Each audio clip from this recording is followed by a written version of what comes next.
Okay. Yo, what up? What up, stream? What up? What up? What up? What up? What up? What up? Hello. I'm not gonna have much time to actually like hang out and talk because I got to go join the voice with Hens. He is chilling and waiting. So I'm gonna go hop in with Hens. Yeah, but good to see you all. Hello. Happy finals day. Good morning. Hi. Hi. Anyway, I'm gonna hop in. I'm gonna talk to Hens. I won't be able to talk to you guys much all day today because I'll be chilling with Hens all day. But yeah, just know that I see you guys, and I appreciate you guys. We'll be casting. Yeah.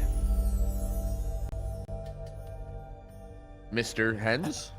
No way. My boy Tofu. Oh, that's my boy right there. Thanks for waking up early today. We're gonna have an amazing day ahead of us, aren't we? Yeah. Man, stuff got kind of crazy after we hopped off yesterday and you started casting with Spooky. Like, that last set yesterday was insane. Bro, no way Zaka pulled it off, no? Dude, actually. Oh my God. I was, like, actually losing it. Like, Dude. It was actually absurd. I could not believe how well it went. Wait, I see that there's an addition to Portugal's team. They got a fifth. It's your boy.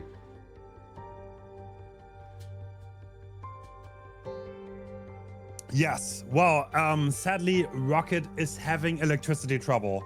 So Rocket is not going to be playing today, I think, because he doesn't have electricity.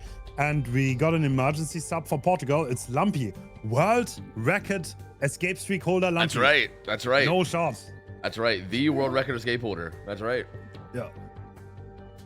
Lumpy is one of the people that I did an escape streak with. That's so long ago. That was in 2021.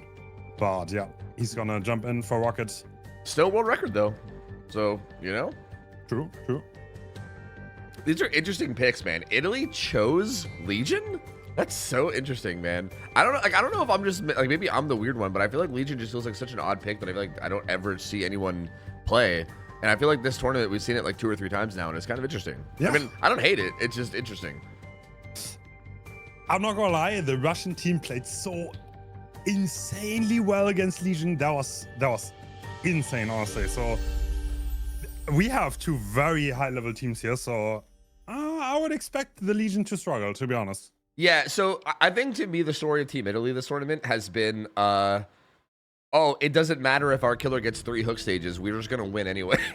That's been basically Italy this whole tournament. So I don't know, like I feel like they're probably gonna come out on killer and like they might struggle against Portugal's survivors, but even if they do, there's been like multiple times where their win con has been like literally only give the killer like 2 or 3 stages or less, and then they still manage to pull it off. I don't know how the hell they're doing it, but they've been doing it pretty consistently. So I don't know, man. Team Italy has been bizarre to watch this tournament. They've been wild.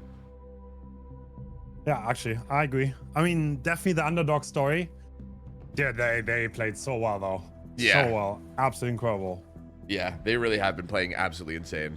And Portugal, I mean, I'm still surprised to see Portugal in a 3rd round matchup at all. I mean, that team was looking so stacked. But I mean, again, not like Spain is not looking stacked. I mean, they also are an insane team. But I mean, here we are with Portugal in the 3rd round matchup. I feel like the finals of this bracket, or the finals of the tournament, is very interesting. Like I don't feel like the 2 teams that are there are surprising, but I feel like it's also not what a lot of people predicted at the same time. This tournament's been awesome, man. It's been full of a lot of surprises. Yeah, true. I mean, this is like kind of like the national. It's a little bit more unpredictable, right? Like on a national level, because the teams, they play against each other quite a lot. But this is a little bit of a different formations and wild things can happen. I mean, Portugal looked literally undefeatable until they only lost. Like, no joke. Like, they didn't lose a single series, and then Spain just woke up and won 3 in a row and just reverse sweeped the favorites Portugal. Yeah, that was so wild. They were like 7-0 before that, I think. Like just like 7-0, and like they weren't even that close either. Like they were like pretty dominant 7-0s. And then like it was like that end game doctor from Zaka where he like got the 4K0 in the end game, and then suddenly it was just something switched. I don't know. Like something just switched. 150, oh my god. That 150 on the window on that tile. Yeah. Like if he doesn't vault, it's over. It's over. Like Portugal wins, Portugal's in the finals. That's it. Literally 3-0, like nothing happened. Like right? But like, oh my god, that one window vault changed everything, because from that point onwards, Spain just ran with it and they took the momentum all the way to the finals. Yeah, I could not actually believe that. It was so crazy. Like, I was just losing my mind every match from like that on out. And then like the Chucky match was like not even close too. Like they kind of annihilated that, and it's Yeah. I don't know. It's been so wild to see, man. Yeah, I feel like Zaka turned up yesterday, right? Yeah. Zaka did play so well on Survivor. He had amazing chases on Killer. He carried, like, honestly, Zaka played insane Dapper Daylight yesterday. And if he can pull that back today, then I think Spain is in good shape. But Russia obviously has a really stacked team, so Yeah, we'll need yeah. to see.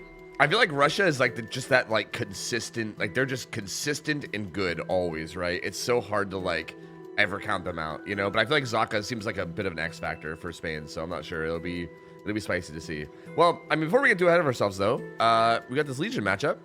Marco won Legion. Interesting build. We saw this. I think we saw something similar from, I believe, Bubbo yesterday, where it's a bunch of gen block perks. Yeah, yeah. It's very, very interesting.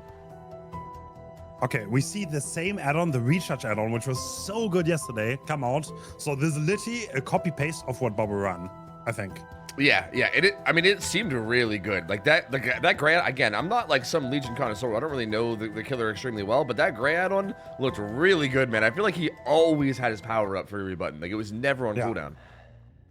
All right, and we're heading in, and Marco, who did so well this tournament, is gonna see if he can find someone. Yes, instantly find someone. Yep. World record holder Lumpy immediately gets tagged up. Doesn't even really look around for more info or anything. Just immediately committing to this chase. And again, this is such an awkward chase because this is just what's going to happen to every pallet, you know? Bam. Like, yep, bamming every window, and every pallet's just going to get hit by your button. You got to like kind of like greed a little. Ooh, Lumpy. Oh. Got stuck a little there. No, they don't get that. Okay, fast down coming in. Pretty decently fast first down. Basement? Ooh, that's going to be basement too. Oh yeah, I guess you don't have to worry about any of their hooks. There's no Grim, or sorry, there's no Painters in play because he has Grim instead. So yeah, he can just basement. That's true. So the way this works, by the way, is like you can either take Grim or Painters and not both. So the combo spans. And there's the Grim coming in.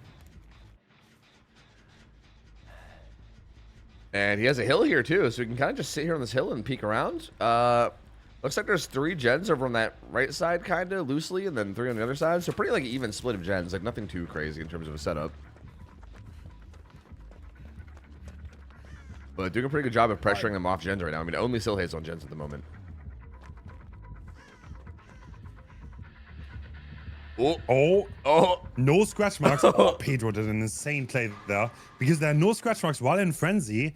That means he avoids getting tagged, and they get this unhook for free. So not the worst situation to be in for Portugal. Yeah, that was a very good follow-up to that. Like, I feel like they got out of that pretty much best case possible scenario.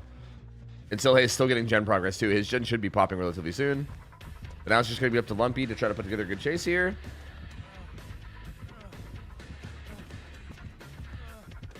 Ooh, greeted that a little too hard, I think. Greedy. Yep. Too greedy. Lumpy going down. I feel like playing against like Eerie Button like this is so like it's so odd because you don't want to just throw every pallet and let him Eerie Button it because then like you're just like shredding every pallet and eventually you're gonna die. So you want to greed a little bit, but then you also have to be careful when you greed because if you overly greed like that, then you just die. It's such an awkward like balance of like the greed versus not greed. Yeah, I mean that pallet is so zonable, right? That's a little bit of a problem. I mean, sure, he can insta throw it, but like he's gonna vault over and then I don't think he has anything afterwards. Yeah, like he can try to go to like 11, but I'm not even sure if there's a pallet there or not. Even if there is, that's pretty zonable too. Yeah, it's very tough. Like it feels like you almost maybe want to try to get like a stun at that point, maybe. Ooh. Legion definitely wanting to get Lumpy out at this point. Yeah, yeah. Lunchy, or I called him Lunchy. Lumpy beat Death Hook.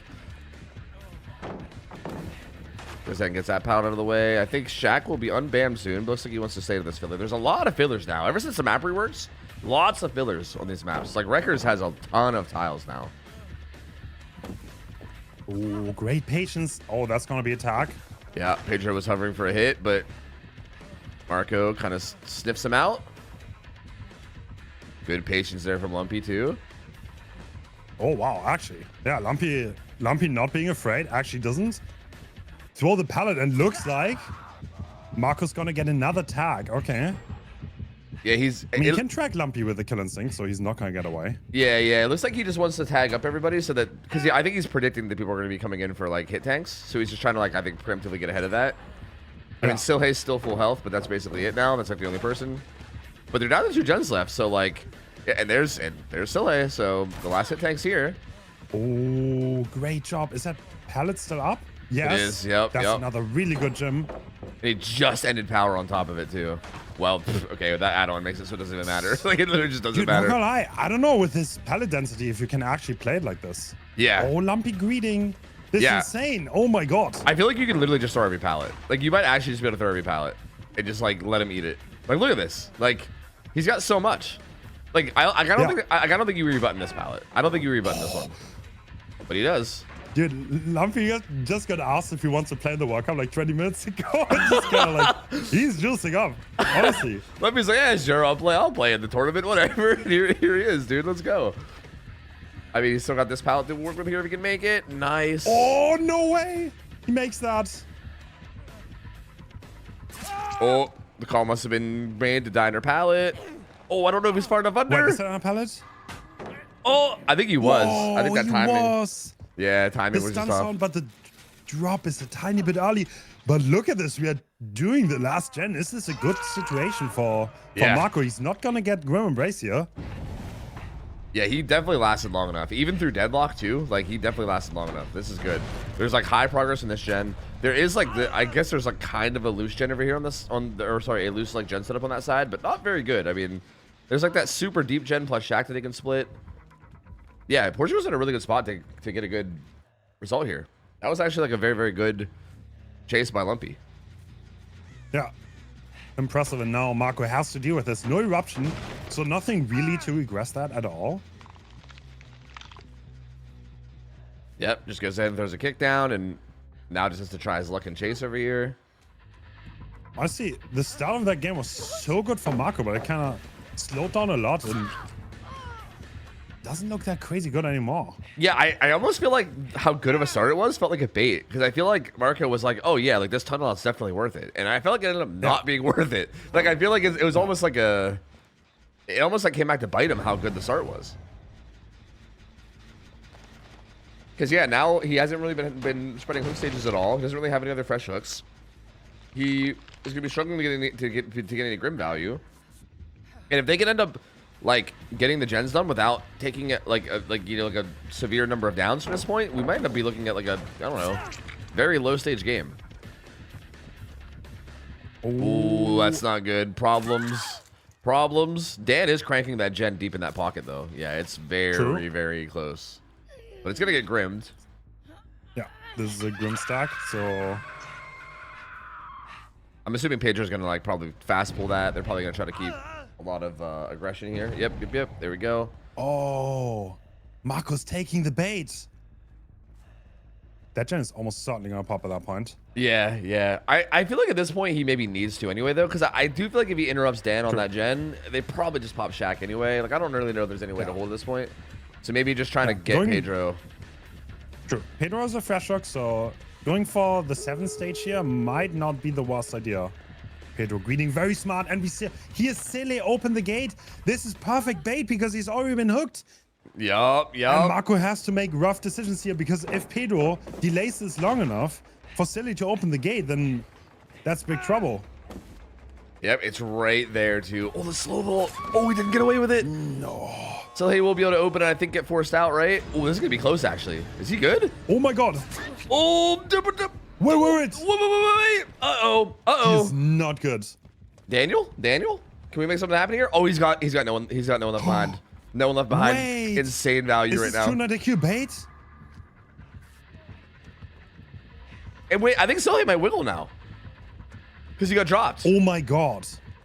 Wait, they might all be out The thing now. is, Dan can heal really fast here. Yeah. No one left behind is... Like, look at that. That's it. Ooh. Yeah, you frenzy. Wait, does he I make mean, this? he's trying to get in can't get front. ahead? Oh, he was trying to get in front. Oh, he auto-aimed onto Dan. Oh, the heel tech. No, no. Nah. Oh my God, 4 stages. 4 stages. That was crazy. Wow, dude. Wow. Oh. That's wild. Wow. Wow, wow, wow, wow. Yeah, that, I'm telling you, man, I think that good early game ended up just being bait. Like, I feel like it was like it was almost like Lumpy was like, oh no, I'm just the substitute. Please don't tunnel me, hee. And then he like downed him and put him in basement. And Lumpy was like, hold on, let me turn the fuck up. And then all of a sudden, bam, all the gens are done. And like, at that point, it was just over. Like there was like only 1 gen left. It was like high progress. It was so hard for him to get anything going. I mean, he almost had a massive snowball at the end though, to be fair. Like when he downed Silhei at the gate, he almost had a huge snowball there, and it unfortunately just kind of didn't work for him. I mean, Dan being the one survivor with no one left behind was pretty unlucky. I gotta admit, like that's pretty unlucky because he basically needed just that. If he didn't have that perk, then I don't think he picks up Pedro there, and the whole game kind of changes. Yeah, that was absolutely crazy. I mean, so the reason why Marco obviously wanted to get the Fresh Shock, because Fresh Shock in 7 stages makes a huge difference, because if you get 6 hooks and 2 fresh hooks, that is not that good of a result. But if you get 7 and 3 fresh, that makes it so much better. So yeah, Marco kind of trying to get the better result, probably fearing that Pedro's gonna tear them up on Killer. So, but like we definitely didn't pay off, and now this is gonna be really hard. But Team Italy has done harder things in this tournament. Yeah. Again, this is the exact thing I was talking about earlier. I feel like this whole tournament, I've been seeing Team Italy, like, sometimes fumble around a little bit on Killer, but then, like, how many times has there been win cons of, like, 4 stages, 3 stages, and then they just come out in Survivor and beat it? Like, it's happened so often this tournament. Like, so often. That literally this win con, I'm like, yeah, I'm not even, like, that concerned about it. Like, I don't know. I don't feel like Portugal is even that comfortable here. Like, I feel like Team Italy Survivors has been insane, man. I mean, that's literally how they beat USA, right? Who was like one of the big favorites of the whole tournament. They had like I think a 3-stage win con against Demo, and then they just clutched up like crazy. Like it was just absurd. Like they've been so clean on Survivor that this is absolutely still possible for them.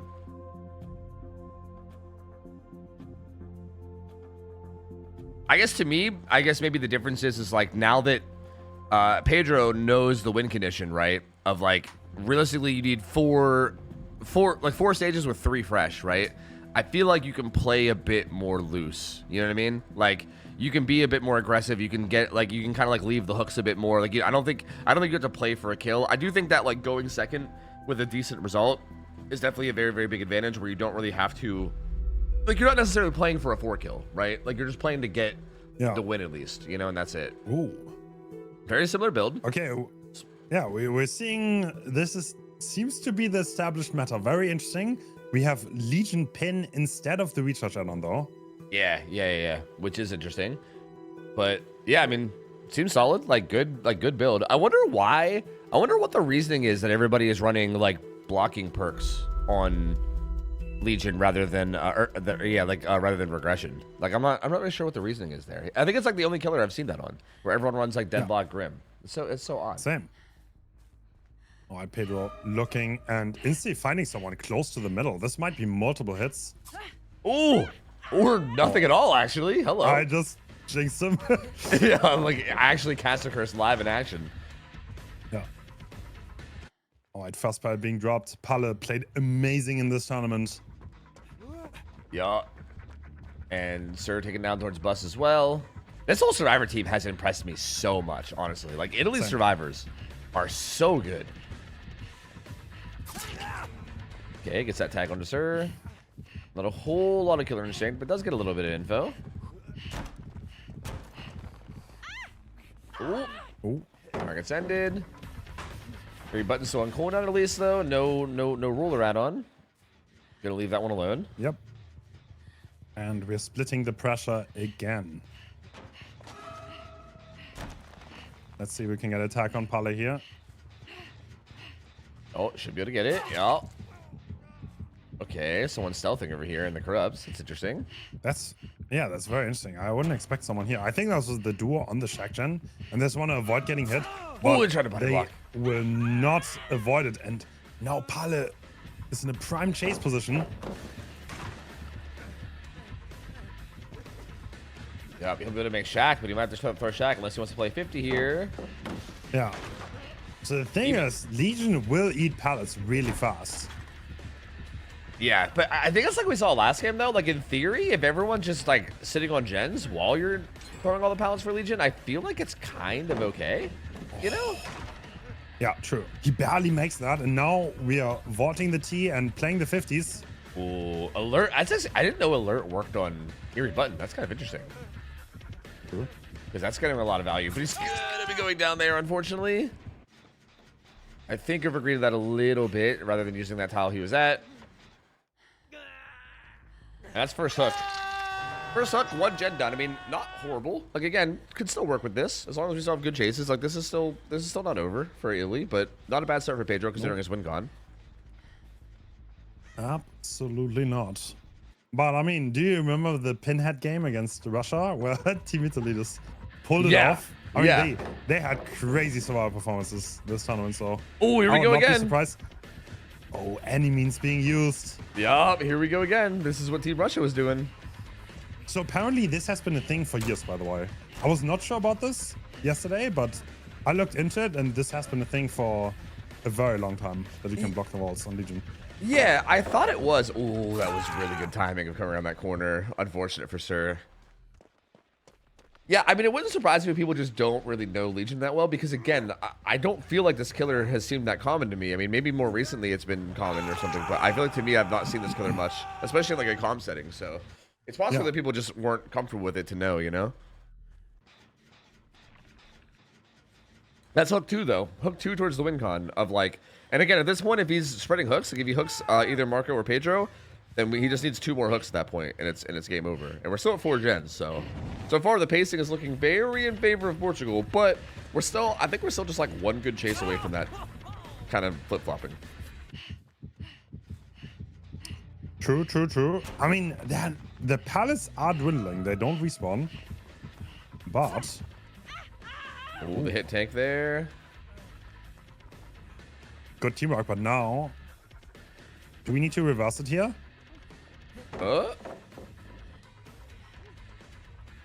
Probably kind of just playing with Marco for now, I think. But yeah, gonna get the last injury. Again, there's still so many fillers, man. There's still so many fillers. True. This Pal Density update has stacked these maps. Interesting. He's just gonna go ahead and put people in deep wounds. Oh. He's gonna have the power back soon. Is he gonna play around it? No. He wants to leave again. Is that gonna work out in the long run? Yeah. He doesn't need that many hooks.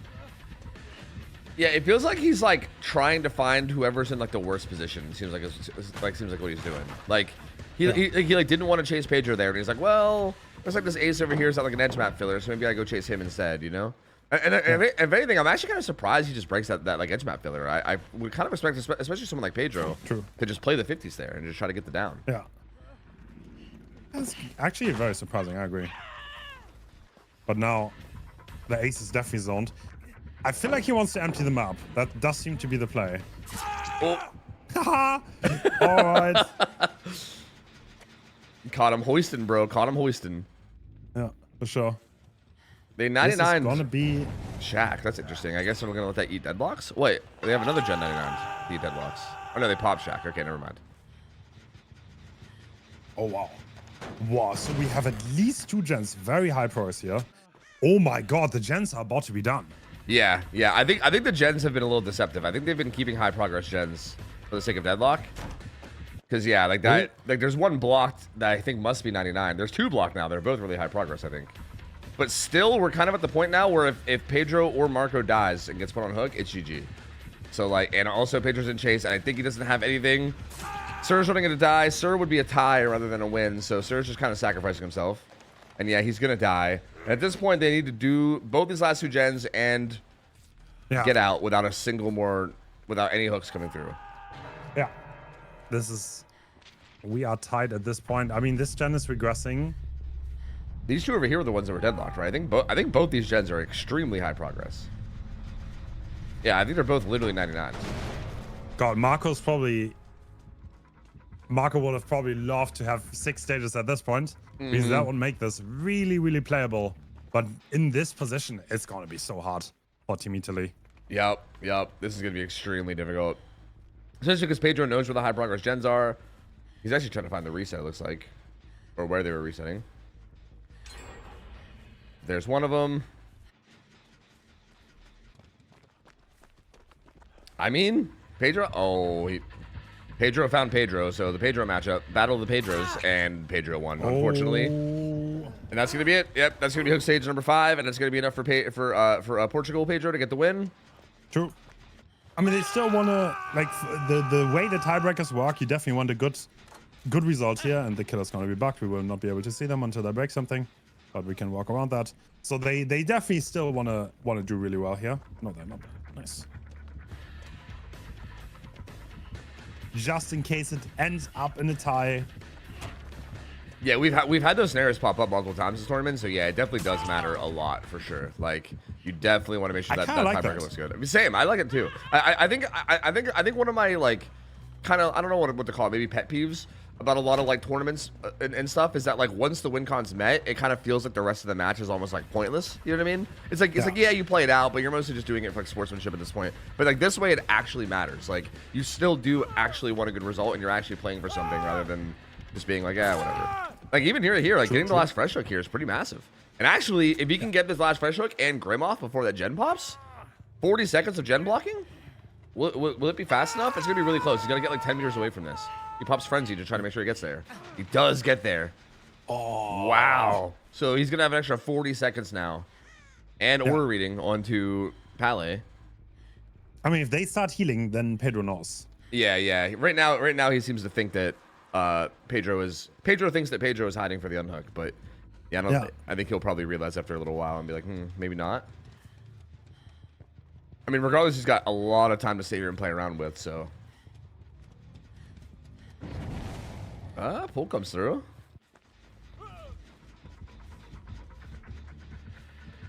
At this point, we're already at 6 stages. So if he can get any of these survivors down and kill them, that's going to be 2 more. Did Pedro think the window was going to be there? That's interesting. Yeah, there's no window anymore on the bus. And we also have 2 buses, by the way. Kind of interesting. Yeah, I've been seeing that a lot. I've been seeing like 2 cranes, 2 buses. The RNG of maps is very strange right now. It's very, very strange. Yeah. That hook comes through, and Pedro is beelining to that gate 12. Does he even make it? I'm not sure if he even makes it, but maybe? No, he does not. No, he cannot. And they're going to leave, so... Well, that's a sizable result difference, though. So if we get to tie, that's a big advantage for Portugal here. Yeah. 4-stage difference there. So, like, if Italy wins their game, they're going to hopefully win it by more than 4 stages if they want to have any chance in the tiebreaker. Because, yeah, that was definitely a very, very solid difference there for Portugal. But they're up 1-0. So, up 1-0 to Portugal. And this is just the best of 3, right, for 3rd place. So... I think at this point Italy can't afford to drop another set. They gotta basically win out here. Might also be worth noting that was Italy's choice of set too, and I think we're going into the Portugal set of choice now. So, for whatever's that worth, you know, maybe this is going into a set that Portugal feels really good about, which is Dracula. Have we seen Italy in a Dracula set? I'm not sure if we have. I know we've seen Portugal. I know Portugal did really well. I know Portugal beat Spain in the Dracula set. Looked really clean in it. They had like, okay, that was the set where they had an insane 3v1. Like, I think there was like a tunnel out and there was still like I think like 2 or 3 gens left up, and their 3v1 was like phenomenal, like perfectly played 3v1. So I do feel like they seem comfortable in this set. I don't know if we've seen Team Italy in this set yet. Yeah, true. Actually, I don't think we did. Dracula pretty prominent this tournament. Both Legion and Dracula, actually. Yeah. I think Dracula's not that surprising to me, but like Legion is like was like the big shocker to me to see so much of him. Dracula, like I mean, I feel like this killer is just so good, and I mean, just feels so like versatile and so like perfect for this kind of a setting in my opinion. So I'm enjoying how much we're seeing him. I think it's really, really good. Like, it's a killer that I honestly probably can't see enough of.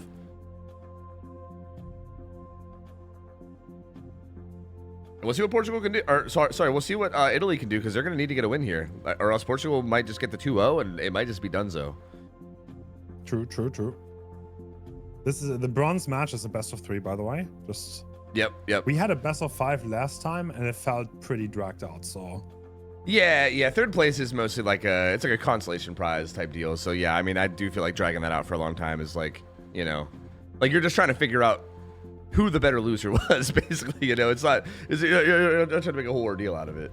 yeah, I mean, dude, as a team playing third place is also like, I don't know, we lost. I want to get over it. Yeah. Obviously, they want to get more, right?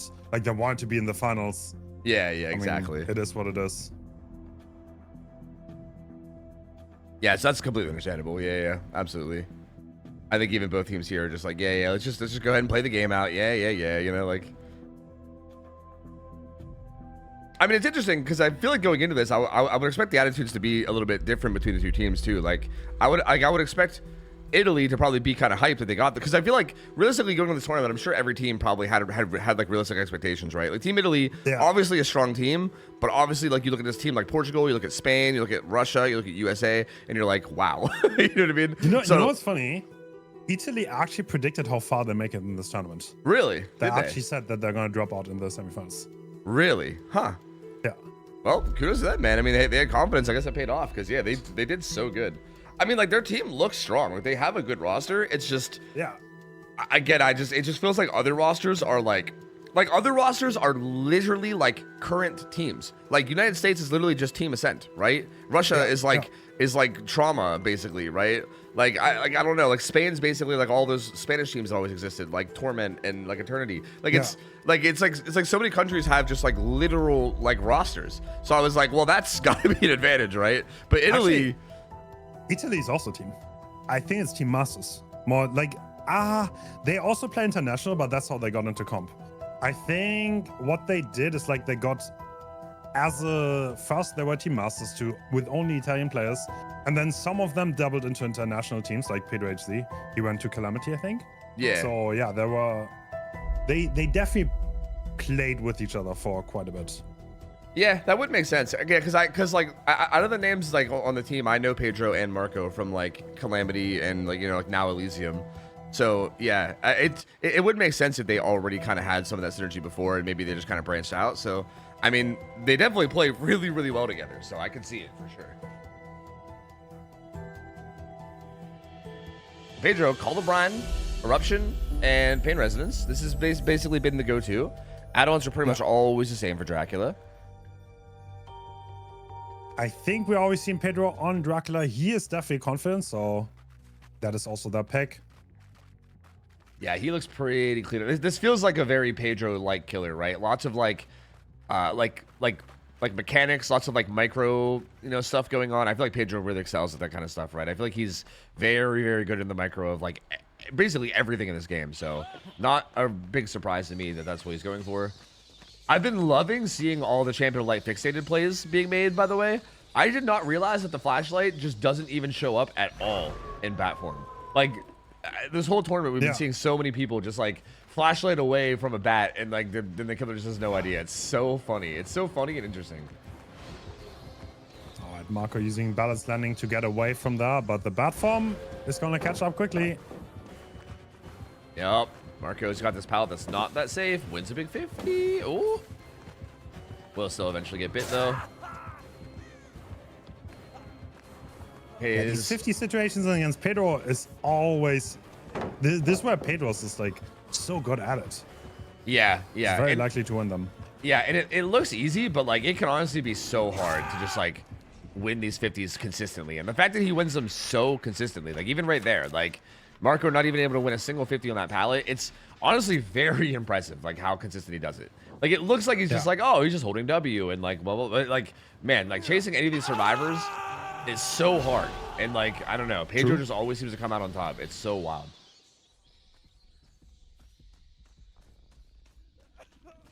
Oh, Pedro, is he gonna get that pool basically for free when the gen kit comes in? So pretty fast pool and an FTP. So Ooh. Already taking measures to try to stop that tunnel out.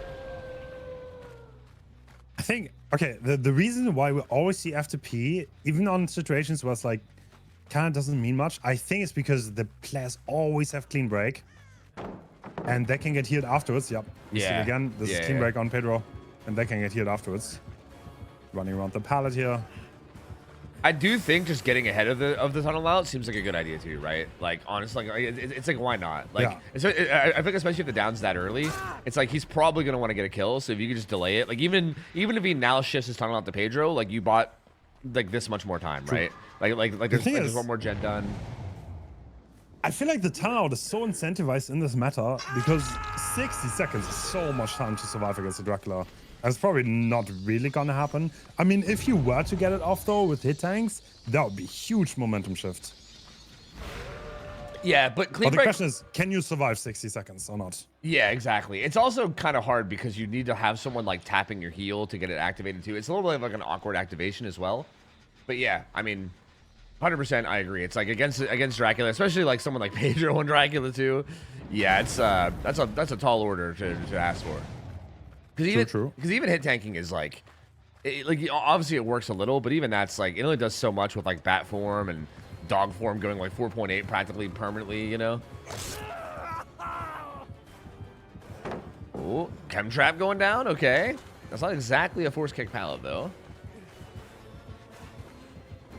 Ooh. All right. Good juice from Marco. That was incredible. And Pedro's so out of position now. Gets to another pallet. This could be a great chase for Team Italy. Hellfire incoming. Oh, Marco doing so well here. Dude. Oh, no. Overgreeded a little bit. Ooh, if you would have got that stun too, I think he tried to throw it. Like I think he was about to throw it. If that stun came through, that was about to be real nasty. This will be a second hook though. Really good gen pros coming out from Team Italy, but Marco being death hook now. Yep, but there is a lot of high progress gens. Also, clean break is about to activate on Pedro, right? He needs to be careful. If he's down within the next 20 seconds, he's not getting ready with it. Oh, yep, it's right here. He's got BL, right? So I think he'll get some distance. Whoa, no! Oh, that was really awkward. That was so awkward. Did he just jump off the hill without activating balance? I think he might have taken the one angle that doesn't activate balance. Yeah, I think that might have been what happened. Oh, that's such a huge loss. Clean break not activating because of that. Yeah, if he's just able to survive like maybe 10 seconds longer. Oh. Is Pedro even balance landing? I think so. Oh, no, it's Marco. He's not. Yeah, no, it's Marco. Dude, he just overgreeded so hard and got punished. Yeah. So they just really wanted that gen, I guess. Yeah, that's really, really interesting. Like, that gen was pretty high progress, but I don't know if it's worth that much. You know what I mean? Like, I don't know. Especially with him already being hooked and clean break being about to activate. I don't know about all that. Well, 2 people death hooked now, and then 2 people have not been hooked at all. And both the death hook survivors are injured too, so this is actually a little, and they're meeting up together. There's like a little death hook meeting convention behind the tires, so hopefully Pedro doesn't find that or else they're going to be in some trouble. Wait, is that the tires? Nah. No. It was like, wait, it might be these ones. It was edge map tires. Oh my god, it is! Oh no, the convention has been found. Oh, uh-oh. Scatter. Oh, Marco with another good juke, but that kind of zones him into a rough area.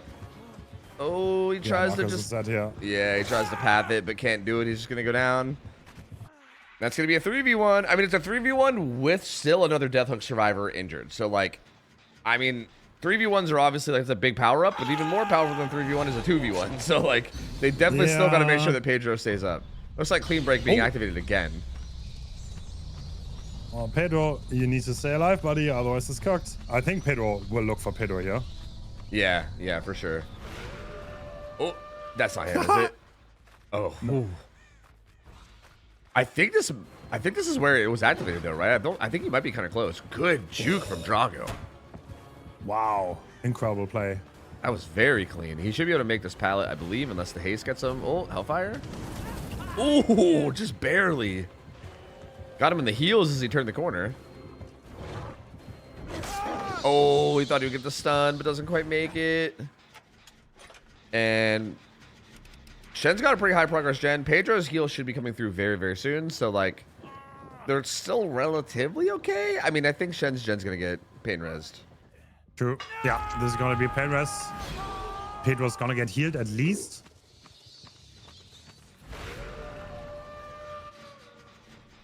And that was... I think Pedro has been spotted. I mean, that's his gen. He hasn't been spotted yet, but that is his gen. Okay. Oh, Pedro has SB. I wonder if his SB was close to being up when he was on the hill earlier. Maybe that's what it was. Because he has SB. This is Shen's gen gonna get hit by Colorblind Eruption. And this looks like Shen's scratch marks too. Live, camping the spot with Live is gonna get the distance. Okay, takes it to the other side of main. Oh, Pedro. Great hit. Yup, very well timed double dash there. Shen just trying to keep the chase away from the gens. Yeah. Oh, doesn't make that either. Damn, another double dash. Dude, wolf form. Fast down, and Pain Rest is also going to activate. This gen is like completely botched now. Yup. These gens are just getting kind of obliterated over and over again. So that one gen was so high progress, but like, look at it. Look, I think this was the gen that was 80, right? I'm pretty sure the one Drog was on. Back down to under half now. Man, yeah, two fast chases, both Pain Rest and Colorblind Eruption did some work, Yeah, I think like buffed Colorblind, and for that matter buffed Ruin because it's the same value. Oh, that's big. Yeah, that's a huge find. Oh, gets the vault, gets the M1, and Pedro being Death Hook means big problems. I think Drago might just completely commit to his gen at this point because they just need, I think, to make this a 4K1. Yeah, he's just gonna like get rid of the window, break the pallet. Ooh, dodges the Hellfire. Nice. Oh, wow. Okay, he will stay alive long enough for that gen to pop, and Drago might even be able to unhook Shen. And then they could try something in the 2v1, although it doesn't seem super likely. I mean, hey, maybe you can unhook and they can double a gen real quick. I don't know. Maybe Pedro juices up. Oh, zoning. Yup, the old Hellfire zoning strong. Oh, the hook was... Oh, yeah, the hook was way out of position. Drago's just going to sit on gens and hope for the best, it seems like. Yeah, I mean, I think it's probably going to be a 4K1, right? Pedro being dead. Shen is about to go second.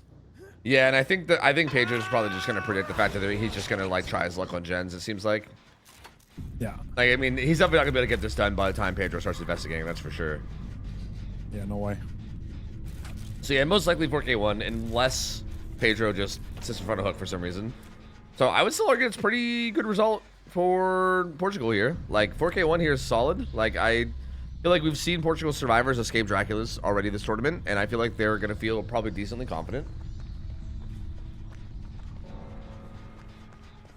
Oh, Drago wants to open again. I mean, his Fresh Shock has already been collected. Yeah. So this doesn't really mean anything, right, in terms of, like, actual win conditions? Yeah, I mean, might as well, just for the love of the game. True. Ooh, he is not getting there, though. Right? Yeah, no. He kind of came out of bat for him pretty early, but... Ooh! Oh, he claimed it, though. Damn. Oh! What? That was bat vision right there. Drago accepting his fate, and we're gonna end in style. Yup. Destiny calls. Not the poor Dwight. Damn. All right. Alright, so that's gonna be pretty difficult because now Italy's killer will have to at least match that performance. Yeah, which is going to be rough, man. I mean, again, we saw Portugal survivors against Dracula. They're very, very solid. And again, I don't know if this will be a comfort pick for them. This was Portugal's pick, so I'm not really sure how like the experience is on Dracula for Team Italy. So they might be a little bit thrown off there too. I have bad news for Italy. Oh. Rocket's electricity is back. Oh. No way. Good news for Portugal, though. Their main rosters established. Lumpy, to be fair, Lumpy did a very good job, honestly. Yeah, I mean, to be fair. He did, honestly. Yeah, he really did. Like that last chase in the Legion set was very, very good. Like he did kind of do work. Oh, All right. Honestly, just keep lumpying, bro. Sorry, Rocket. Sorry about it, man. Unfortunate. Damn. Keep lumpying. More lumpy.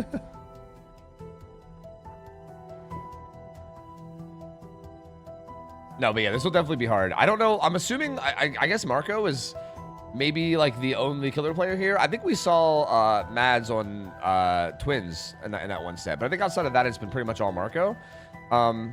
I'm not sure how Marco is going to be in terms of comfort on Dracula, but I feel like that might be a bit of an issue here, just because Dracula's like, you know, a bit of a he like there's definitely he's not a hard killer to play, but I think he's hard to be like really good at, and especially against a team like Portugal's Survivors, you're going to have to be really on point with everything. So I'm curious to see how this ends up playing.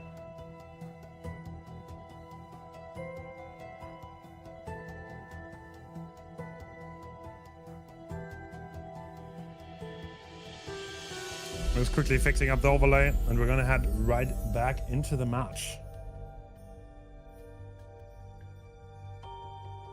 I also feel like it's probably worth noting that, like, since this was a 4K1, I feel like getting a win here is kind of hard, right? Because a win is a 4K2. You know what I mean? Like, I feel like your best bet is probably hoping for a tie. But still, with the way tiebreakers works, the tie is actually kind of interesting, because if Italy managed to tie this, that means that they have to win the tiebreaker by more than 4 stages. So again, the tiebreaker rules are like, that is why like the rest of that Legion game mattered so much, which is very like, again, I find this kind of cool. I find it very interesting. But yeah, I kind of like it, to be honest. I think I'm gonna keep that. Yeah, because it makes like the games matter so much more, and there's so much more depth to the result, even past the win or lose. Yeah, exactly. So it's like very I like it a lot that way. Yeah. So yeah, like for Italy here, it's like even a tie is still kind of rough. Like I feel like Portugal's overall in a good spot. Tiebreaker is Billy. I mean, okay, tiebreaker at least is Billy though. I feel like, for instance, if Italy does tie here, I feel like Billy feels like the kind of set where like it wouldn't be that crazy for one team to get like 6 stages and the other team to get like a 4K2 or something. You know what I mean? Like Billy is a very snowbally killer. So I do feel like if you need to win by more than 4 stages, Billy might be the kind of killer you want for that. So maybe not the worst scenario. Absolutely agreed. You know, our Billy balancing is a little bit different than other tourneys. Because like Billy's very slug heavy in comp. And what we did is like we removed a lot of the perks that incentivize the Billy for slugging, like Deliverance or DS. Because like, yeah, I think it kind of worked out. Like there was a lot more hooking. There were not that many people bleeding out against Billy in this tournament. Yeah. I mean, how many Billy sets do we have? Like 2? Yeah, I think like 2, and I think were they both in groups too? I'm not sure if there's been one in brackets, to be honest. True. Yeah. But yeah, I agree. I definitely think it definitely feels a bit better that way. Yeah. Whereas scrimming for your tournament, it felt brutal playing against Deli and DS. I'll be honest. Yeah, just it felt like so hard to win, because like both of those perks would set you back so much. Yup. And then also, like you said, you just kind of want to slug a lot then, because you just don't want to deal with it. So yeah, it does make sense. Yeah. All right. And same build here for Marco. True. Same add-ons, same perks, and looking for the first chase. Not seeming to find anybody here yet. Marco has played an amazing tournament so far, and looks like, oh, is he like misjudging the spawns? No, we are on Dan. Okay. They are already on gens though, so rotations have already been made and they're already on generators. So if Dan can put together a good chase here, this will be lots of progress. Good double dash though.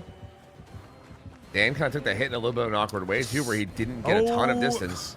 And he's already in. Okay. Problems team from 2-tap. Problems. Yeah. Very fast down though. That's exactly what you would need to meet this steep win condition. That is at least a 4K1 to draw. Wait, did he? I thought he might have heard him. He like peeked back towards where Pedro was stealthing, because he was stealthing at those tires. Oh. No, didn't hear him. For a second, I thought he heard Pedro, because that would have been huge. True. But Pedro will probably get the pull with FTP as soon as Marco commits too far away. Marco's ready for it. People coming out. And it looks like he's going to try to stay on to... No? I thought he was gonna stay on Pedro. No. He's still looking for Dan. All right, very interesting. A little bit of a switch up. We're not going for the people player. And that's a miss. Yep, Rocket and Sohei still in separate gens too, so they're both getting pretty high progress. Oh, Dan bamboozled him totally with his pathing. Yup, that double dash not working either because he's gonna get that Shack pallet down. So far this chase going pretty good for Dan. Oh, Hellfire not coming through either. A little bit aggressive. Dan, wow, pathing really well here too, catching him off guard again, getting a ton of distance. This is gonna be a little tough here though. He does have BL if he can get up this hill.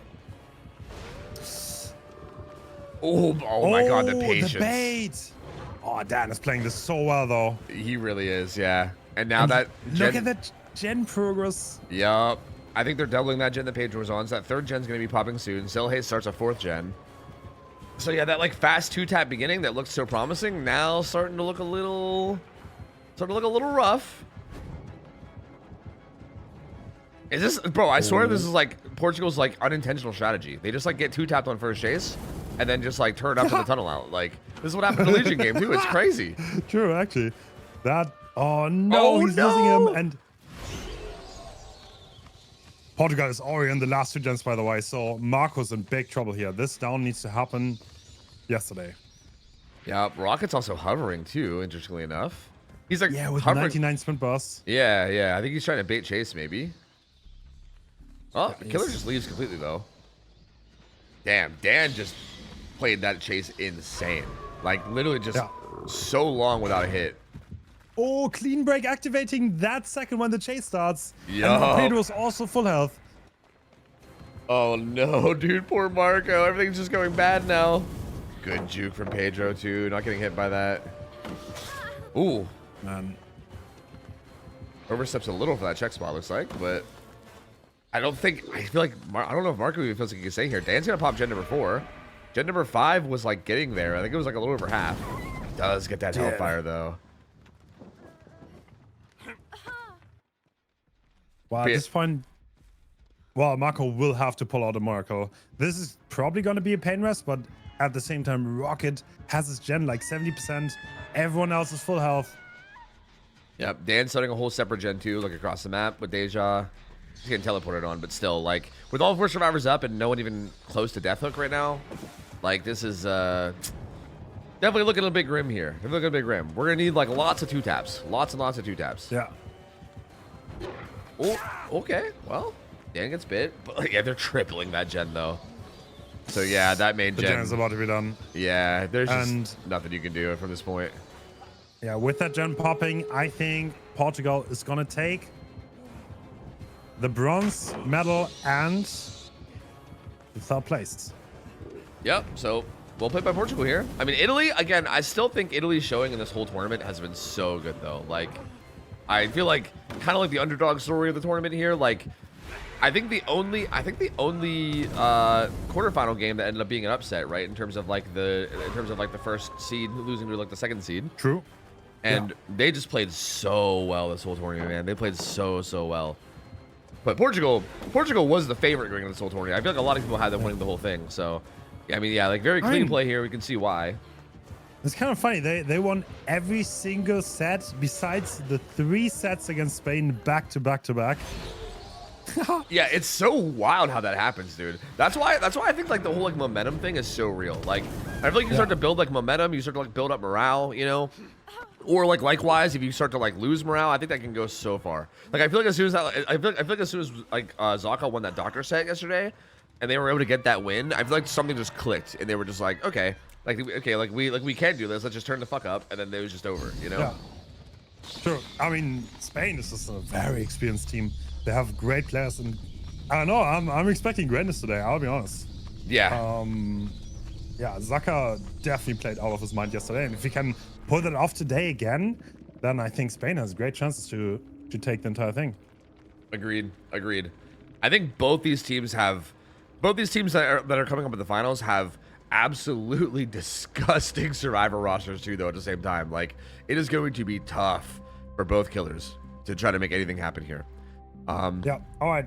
And with that, we are gonna jump into the finals for the World Cup. This is Spain versus Russia, two teams that have shown their great teamwork and their great killer players.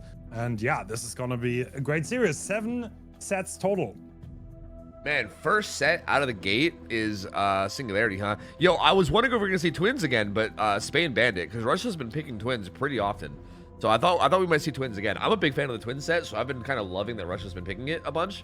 And I was wondering if we are gonna see it in the finals, but Spain banned it with their first ban, and then Russia chose Singularity instead. So you can tell that Russia seems to really enjoy these like heavy macro killers, right? Like I feel like that seems to be their like forte, which does make sense.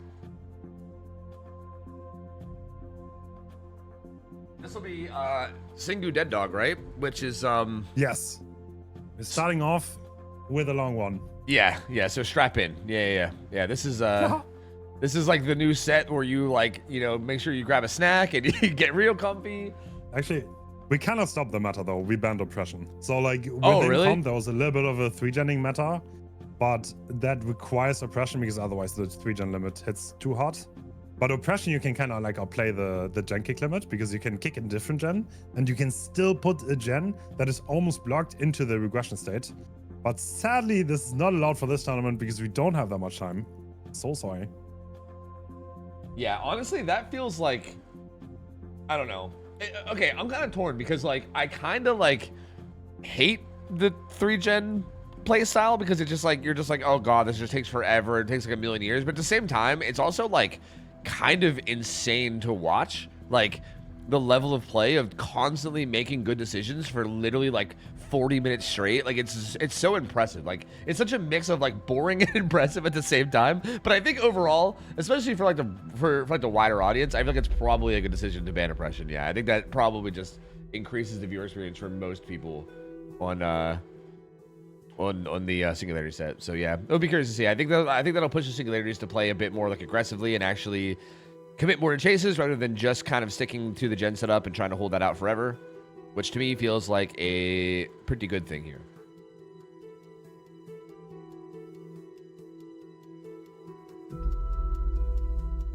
And what are the rest of the sets? Hold on, I kind of want to go. I think I missed it, but I kind of want to see what the rest of the sets are. How we looking here? Singularity, Plague, Pig, Ghostface, Doctor, Wraith, and Spirit. There's a lot of like M1 killers here, honestly. A lot of M1 killers. True. Which I feel like, I mean, with 2 indoor sets, we have Pig and Midwich. That's gonna play a huge role.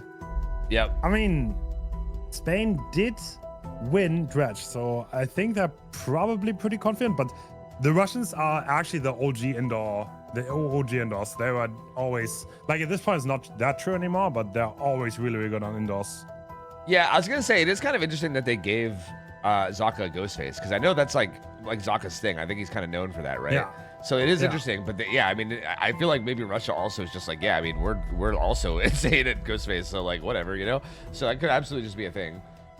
As a matter of fact, Russia picked Ghostface, so actually I'm wrong. They actually are the ones that picked it. It wasn't even Spain that picked it, which is even more so. So yeah, I mean, Russia feeling confident there. They also picked Doctor. That's so interesting because Spain's been picking Doctor every single chance they get. So yeah, Russia's just like, we don't care. We also are good at these sets. Go ahead, you know? So that's interesting. Very, very interesting. I feel like Spain probably really happy with the choices here because I feel like Russia was picking sets that they would have already picked. That being said, if Russia, that's also kind of a Giga Chad move from Russia where they maybe just don't care and just feel like they can win it anyway.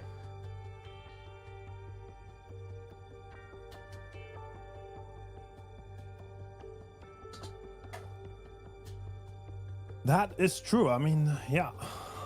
There's so many M1 killers in this. That's so interesting. Yeah, it's Very like interesting. it's like almost all M1 killers up until like, I mean, like it's like Singularity and then like Plague is like vaguely M1, and then it's like same thing with Pig, and then it's like nothing but M1 the whole way up to Spirit. It's very, very interesting.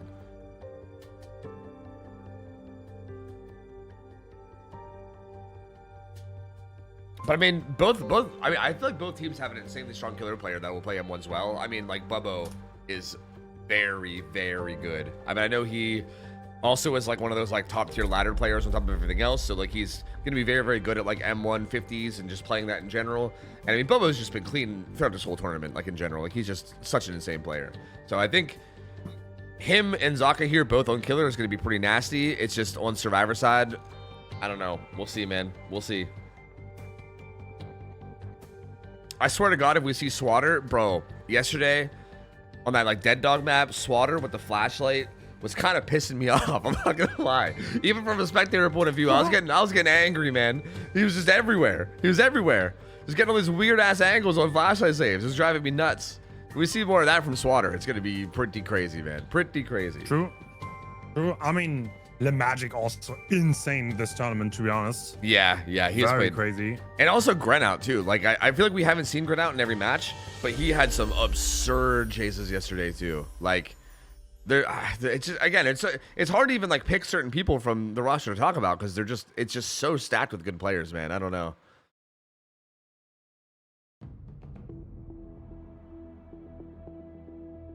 I think a lot of this is just going to boil down to like who just is having a better day today. I feel like both these teams feel so good. I feel like this is like such like a coin flip 50-50 to me, and I feel like we might just end up having like one of those days where one team is just on their game more than the other, right? And it might just boil down to that because both these teams are so capable, man. I have no idea who'd even like if like going into this, if you had to like put your money on a team, I have no idea who I'd even pick. I don't know. It's so hard. Whereas I predicted US versus Portugal in the finals. None of them are here, so I don't know. I mean, this is anyone's game. If Zaka plays as well as yesterday again, then I think it's gonna be hard for Russia. But let's see. I mean, Bobo's also a really, really great killer, obviously. So Team Russia survivors are like an all-star lineup. So no matter what, I think we can expect great games and absolutely amazing plays. Yep, absolutely. It is kind of interesting. Like yesterday, I do think Bubbo on killer struggled a little bit yesterday, but I'm not sure if that was more a testament to like Italy's survivor play as much as like Bubbo's killer. I'm not sure. I'm not really sure what to like pin it on. But there definitely was some games yesterday where like, for instance, we had that game, I think, where there was like a 4-stage win con where I think Italy went into their survivor round with like a 4-stage win con and still ended up winning it. Where like, I was like very surprised because I was like, I mean, Bubbo is an extremely good killer and they were kind of just having these insane games against him. But again, that might have been more a testament to Italy's survivors than anything else. I'm curious to see how this goes because yeah, Zaka has been very solid this whole tournament, like very consistent and solid. Like he's not had very many bad games at all since like the very, very beginning. So I would expect greatness there.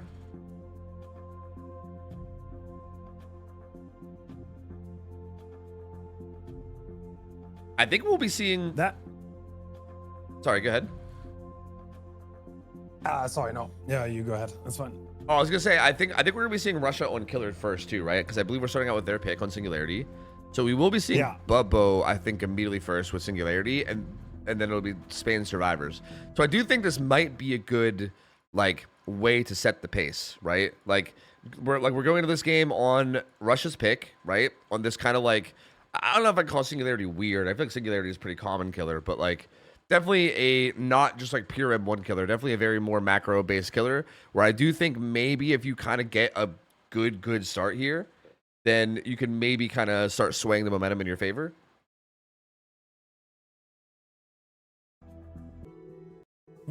Did the stream pause for you? Yeah. Is it just me? I was wondering if it was me. It just came back. Yeah. Okay. All right. It seems to be good now. Seems to be good. Yeah, all right. I think the players are collected. We're about to start. Obviously, we were a little bit early because there was a quick 2-0 on the bronze match. But we're going to have 7 awesome sets. Yeah, to go. I would be surprised if this is a blowout, by the way. Yeah. I would be so surprised. Same. I think this is going to be close. I hope it's close. Yeah. Like, I really want to see both these teams, like, play quite a bit. Like, I would love to see this go, like, the full 7 sets even, honestly. That'd be so good. Both these teams have played so well this whole tournament, and I think both, like, deserve to have insane, like, results here. So, I don't know, man. I don't know.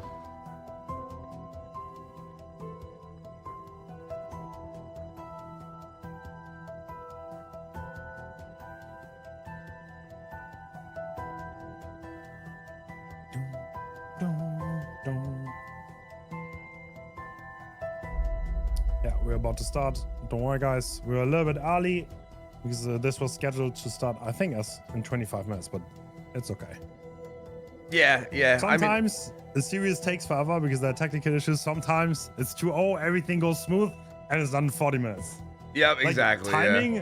Timing things like this is like so hard because the potential time a match could take varies like from literally 40 minutes, like that was as fast as it could possibly be, to like 2 hours. So, yeah, it is very odd. Yeah. Like you can like you sometimes just have long games. Like even those Dracula games, like they can be anywhere from like 10 minutes to like 30 minutes, depending on how the game goes. Right? You get stuck in like a weird 3v1 situation where everyone's playing safe, and the games can just drag out on top of like technical issues. Yeah, it is so hard to like actually have a firm schedule of when games are gonna start. So yeah, the teams are kind of just like on call and being like, hey, at any point in like this like 2-hour time period, you might have to like be here to play. So yeah, I mean, it makes sense that, you know, like kind of give them a minute once they're called upon to make sure they're all here.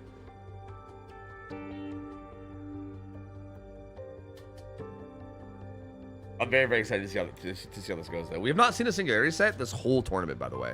So this is the first Singu set of the entire tournament, which is kind of hype for me. I don't know. I love Singu, so like this is gonna be really hype. I'm very curious to see how both sides play around this.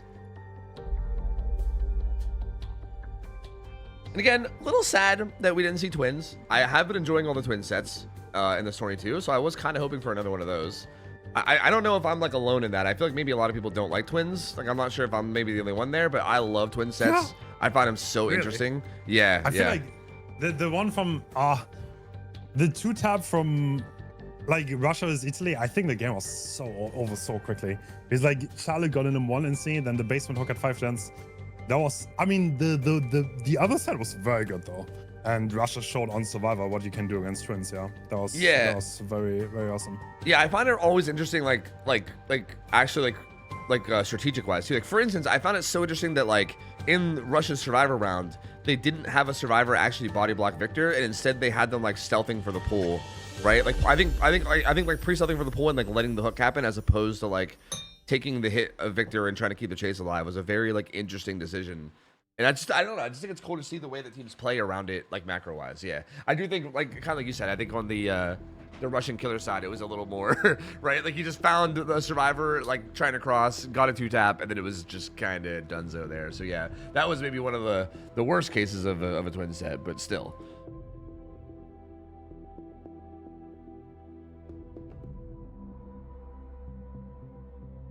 That is true.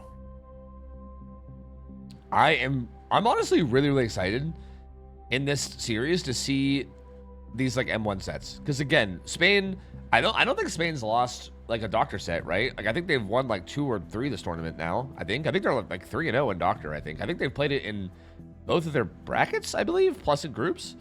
So I think Spain is only 3-0 on Doctor. Like they've played quite a few Doctor sets, and then Russia picked Doctor. So like it's so interesting to me that like Russia does not care, and it's like just flat out picking all these sets that Spain has looked really strong in. And I'm very curious to see how they look in these sets, because again, we've already seen Spain looking so good in them. So for instance, if Russia can like come out here and beat Spain in like Ghostface and like Doctor, that would be really cool to see because of how dominant Spain's been looking already.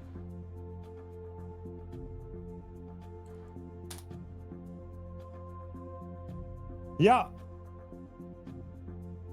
So I don't know, guys. I hope the match is going to start soon. I think it is. I'm pretty sure it is. It should start literally any second. Like the thing is, I'm kind of like away from the producer and referee side. I only get info that is fed to me. But obviously, we ping the teams and be like, "Please be fast. Please be ready. We're trying our hardest." Sometimes it works. Sometimes it doesn't. That's okay. Sometimes someone's internet is not there. Sometimes the electricity is not there. That's just life, you know? That's how life works. Nothing you can do about it. But we're about to load in to Singularity Dead Talk, the first set of the Grand Finals.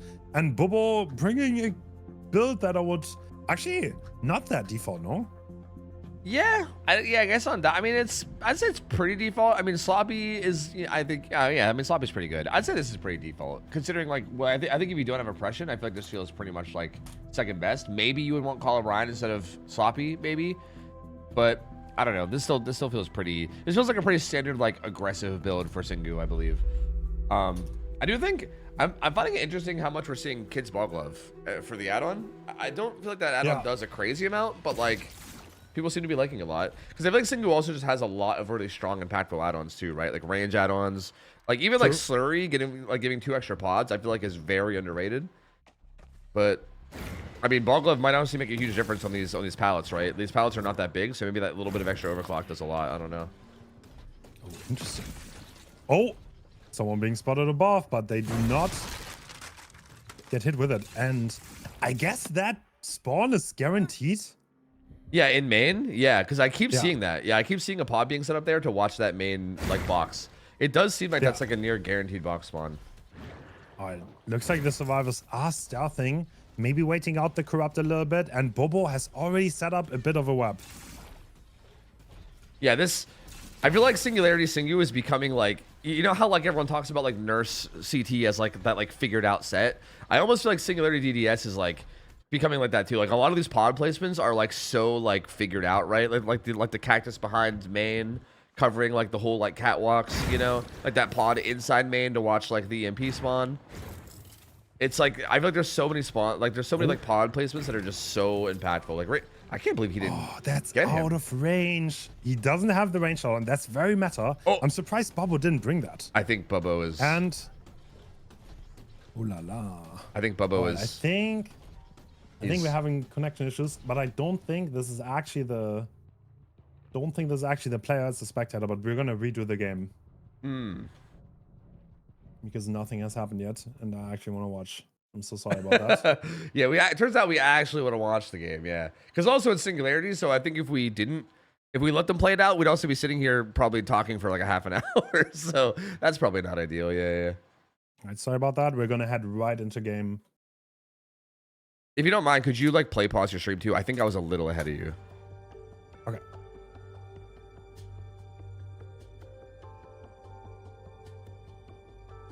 All right.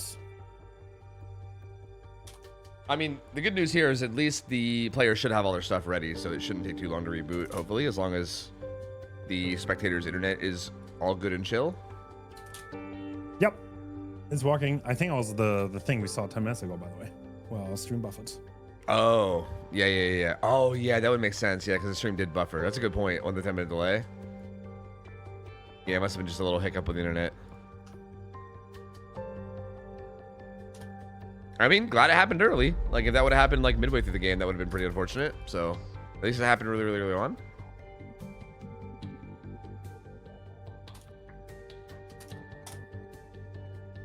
Yep. Absolutely.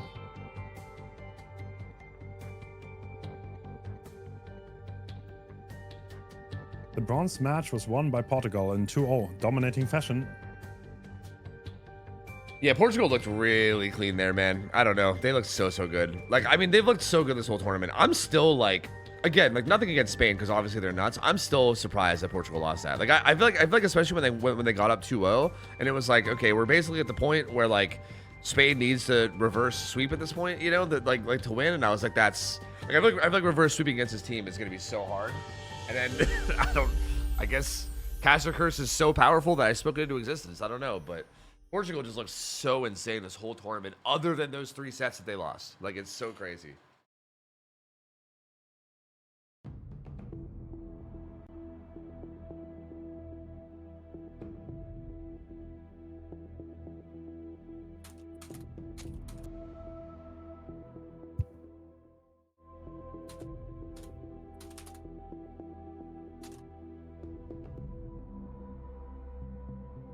Okay, should be getting set up. Yep. What do you It's not gonna take long. what do you expect in terms of like results here with like oppression being on? Like what I was told, from what I understand, I don't know how accurate this is. What I'm told, the like hardcore holding a 3-gen thing with like oppression is like a very safe way to try to get like a 4K1 is what I'm told. Like I feel like if you do it correctly, you can get like a 4K1 like pretty often.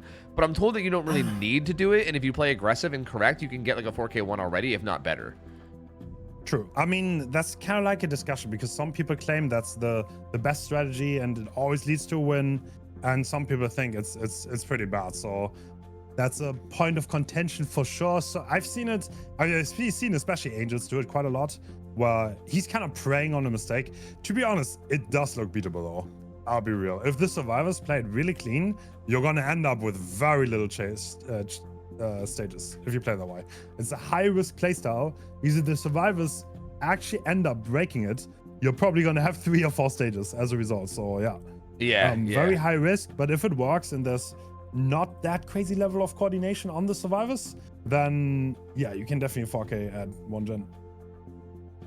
Yeah, it's very, very interesting. But like, I feel like the more aggressive play style, like I'm not sure how that does too, right? Because we're kind of like, we are kind of preventing that 3 gen play style mostly with like oppression being gone. So I think we are kind of forcing them into a little bit more of an aggressive play style. And I'm not like that. I think I'm curious about that too. Like I feel like if you're more aggressive, I still feel like you can still get probably really, really good results here. But yeah, I would not be surprised if the survivors were still able to make something happen too. Like I think this could be anywhere from like 6 stages to like a 4K2, honestly. Like I feel like it's gonna be a big variance in how this could go. Which I feel like, again, going into this is a long best of 7, right? There's a lot of sets here. And again, these two teams are both really good, and we did see what Spain can do if you kind of let them get some momentum, right? Like yesterday, like they got some momentum against Portugal, and they kind of just rolled with it. So I feel like this is a really good opportunity for Bubbo and the Russian team to maybe get the momentum themselves, right? Like I mean, like with this being their pick, this also being a potential like one of those sets that could potentially be long. I feel like if they get like a long like 4K2 here versus like 6 stages on their survivor side or something, they could really set a good pace for his best of 7. But I do think if you let Spain kind of get momentum, that's gonna be one of those like I don't know. It's like a Pandora's box. I don't know if you could put it away once you let that happen. So I almost feel like this is kind of an important first set for Russia, in my opinion. The Spanish passion, will it come out? True. All right, we should be loading it now. We see builds again. Zaka on Metal of Man. I love seeing Metal of Man in all these builds. We haven't seen it activate, I think, this whole tournament yet. But I mean, if it does activate, it's so strong, man. Just getting like free health states is so useful. All right, so we see Bubble setting up the pods once more. He probably wants some map control, and the survivors do seem to want to spread the map and move out without giving too much of an early chase. Yeah, this is interesting because I feel like this is obviously a bit of a double-edged sword because like if you take your time early game without giving a chase, and you're also giving Bubbo time to set up all these like perfect pod placements that he wants to set up, right? Because again, this map has so many like figured out pods where you can set up like in the right spot and get so much vision. We're kind of seeing that like the cactus behind main, the like Shaq has all those weird like I don't know, like wooden like structures like pointing upwards that you can like put pods onto. Like there's so many obscure spots that you can use on this map. Oh, and does find someone early. Actually hiding in between 2 pods. Yeah. Kind of got caught there. And the teleport is coming in. He's not going to get tagged though. Yep, he's able to make that window. He's able to even make it back inside as well. Maybe play a 50 again. Just takes the vault. Oh, go behind main, but this is where problems are because these pods is not a good area to be. It's gonna go toilet. EMP coming. I mean, I feel like unless a hit tank comes in, it's probably not even worth though. I mean, Zaka was there, had Metal of Man, but maybe they just didn't think they needed it yet. Maybe that's that ball glove value. So yeah, I mean, in a way, kind of wasting an EMP, right? If you're gonna like run in an EMP a teammate and then they die anyway, that's just kind of a big waste of time. You like use the EMP for nothing. You also got off gens to come help for nothing. So this ends up being a pretty big time waste for Spain here, I think. Yeah, and Zaka also obviously getting sloppy tagged, which will also he will need to heal off. Yep, and also gets rid of his ability to hit tank with Metal Man for a little while as well. Ooh, but the pallet save. What? Huge, dude. They get it? They do. Huge. Right back on top of Adju, though. You might be a little behind me again. I'm not sure. Yeah. Speed up a little bit. Adju just going right back towards toilet again, and will die again. So same spot, but delayed a little bit longer. I mean, they do at least pop this first gen fully now for the first stuff. So Marco's getting that pallet save did buy them a lot of time. And if this pain rest comes in, it's going to come in on a gen that's like 10%. So that's not going to do a whole lot. Basically a waste of a pain rest, which will come through. I mean, one gen done for that. So, and everyone healed. I mean, this is not bad. It kind of looked bad at the beginning, but Spain kind of recovering a little bit here. Yeah, that pallet save bought them a lot of. It bought them an extra like 20, 30 seconds, which doesn't seem like a whole lot, but in the scheme of a DVD match, like I feel like you can get a lot done in 30 seconds, right? They popped the gen, they healed up, and then like yeah, they're kind of back on their feet again. So lots of momentum getting shifted around there. There is still a decent gen setup around main, right? Like main plus the two like right across the street is still decent. Oh, yeah. And Gallo's obviously there too, is always a threat as well. So not a horrible gen setup here. Ooh. EMP being used by Zaka. He is not. Oh, he does get slipstreamed. Oh, and yeah, all these pods around main, dude. That's like weird strategic positioning. Makes it so hard to avoid these. Yeah. All right, we're playing around the bar. Not opting to chain ball technology, the man, and he wants to go for a struggle. Looks like they're not going for the save, but Bubba was a little worried somebody might come in and try to rotate to get this pull. But they are just sitting on gens. Once this goes struggle, Bubba will probably venture out. Zaka EMPs again, and he's just gonna go ahead and bail, I think, and go do gens. So they're not looking to fastball here at all. They're looking to 100% just farm hook time here and try to get as much progress as they can, which does make sense. But also, kind of important to note that they are doing gens not within this gen setup at all, right? Like they're doing all the safe gens far away, which obviously, you know, is like safe gen progress that they're getting, which is good. But they're still gonna have to deal with this 3 gen eventually. True, true. That's gonna be spicy because the main gen is really hard to do. One thing Babbo doesn't have though is the range add-on. Can you still get to that? I guess you can because there's the pod set up. Yeah, I think so. I think the pod across the street can still get the main gen. I just think without range, like some of the like that back cactus spawn can get a little weird on like main. Like sometimes it'll just get out of range. So you don't need range, but it just feels good in a lot of scenarios essentially. Bubbo, I think wants to just body block this. This is a semi-body blockable hook. So like I think he's hoping to maybe just get the kill here and force it out. He's not looking for any tags or anything, just hoping to maybe body block this. Yeah, he's holding one side. But they are able to get it. Gets 2 different sloppy tags for it. And he's probably going to try to kill Adri ASAP. I mean, he does have some family photo. So there we go. Deep wounds already. Yeah. I mean, this chase matters a lot. Adri needs to stay alive a little bit. He still has the entire map worth of pellets to use. And yeah, well, let's see what he can do. He got EMP'd already, so that's a great start. Yep. Yvonne's still full health as well in case he needs a hit. But that's it. I mean, that's the only full survivor because of the double unhook earlier. Yvonne's also grabbing a EMP from Shaq as well. And Adri heading that way. Gonna get EMP'd and maybe have a hit tank here. Okay, I mean, this actually looks like it could be really good. Marcus is on a gym with high prog. So is Zaka. Oh, the bait! Oh, such a good bait! Couldn't even make it around to Yvonne. Yvonne wasn't even able to get the body block because they weren't able to make it around. Oh, that's so unfortunate.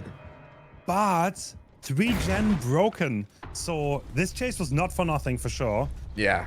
I mean, Gallows is still up, so this is definitely holdable for Bubbo, especially in a 3-1. Yeah, 2 honestly, survivors injured. This 3 gen is still not looking terrible at all. It's just like a center map 3 gen now. So like. Actually. You can see Bubba's just like, okay, let me just throw some cams down all over this gen setup. Lovely, amazing, all kinds of vision. But yeah, no one else here is hooked at all, so they still have a lot of hook stages to work with. But this is where the game might kind of come to a slow crawl, depending on how this plays. Unless Bubba's able to find it down really quickly, then it might start kind of slow down a little. Because he's going to commit this chase a bit, but if he can't get it down quick, he might have to turn around and defend that gen more. True. Because Yvonne is cranking Gallows right now. Yeah, and Zaka's taking the tag to main. Is Bubbo gonna commit? Nope. He does seem to be. Yeah, he's not gonna commit.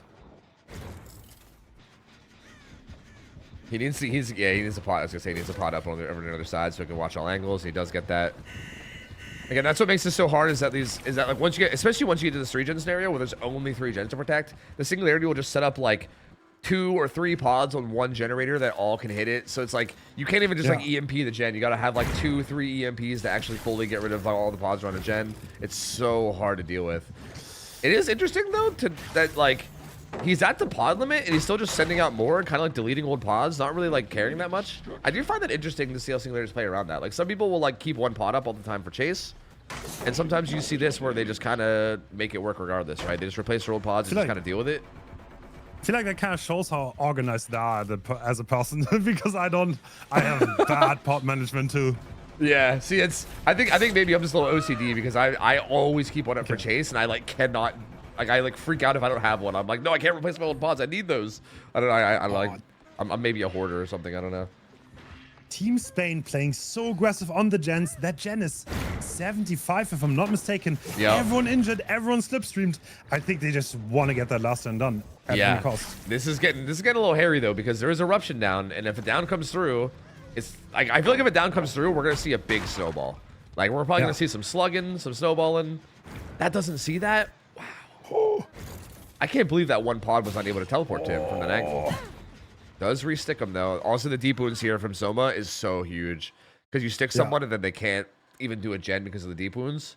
Uh-oh. A little bit of buffering again for me. I'm a little bit worried about 10 minutes from now. I did not have the buffer, so I think we're good. Oh, nice. All right, so Marcus went down here. Zaka's gen still 75%, but this is a pain res. Oh no. The pain res coming through, still pods set up everywhere. I don't know, this aggressive play from Spain. I don't know. Yeah. It's funny too because like I think one thing about the Russian survivors is I feel like they are always very like slow and meticulous and calculated. So I feel like this is like the opposite approach of what I expect to see from the Russian survivors. So I feel like we're gonna maybe see the 2 different polarizing like gameplay styles here. Like Spain just trying to be really, really aggressive on the gens, trying to just knock them out. And honestly, they have good progress. Like it's weird because it feels like they can get snowballed on at any point. But like, look, Yvonne's getting a lot of progress over there, and even this gen, like the second you leave, Marcos gets immediately on that gen. Thing is, Ivan also has balanced landing here, so even he can bait the singularity all the way up there, and now he's gonna take chase deep inside the gallows area. Yep, BL though takes him a little bit further away. And as long as they're able to like buy a little bit of time every time that the singularity pressures them, then they can get right back onto their gens and keep pressuring, and like it's kind of working. Yeah, I mean, the gen kick limit is also going to kick in. To be honest, if I was Bobo, I would be a little bit worried about not getting a lot of status here.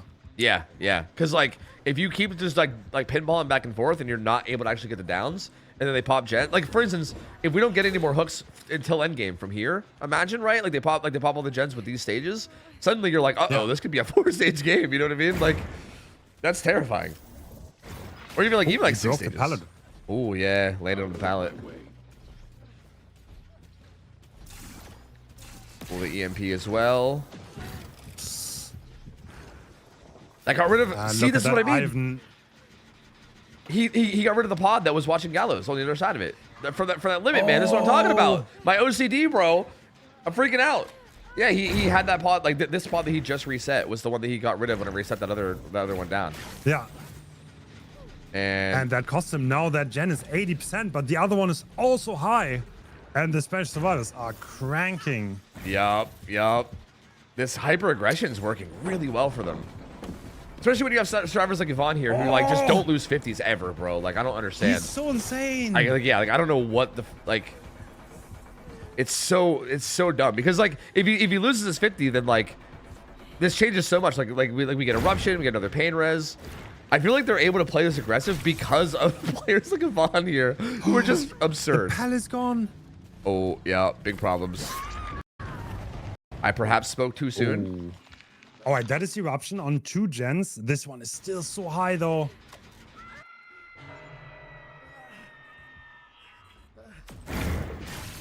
Oh no, pallet right over the arcade using the last resource next to that gen. And oh, is that second win from Ivan? Oh, I think it is. I think it is.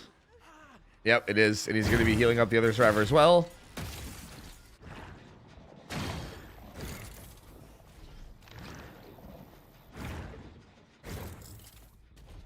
I mean, dude, Spain handled this really well. Like, this really like aggressive, risky play style, but it's working so good. And now they have 2 full health survivors, which gives them a big advantage.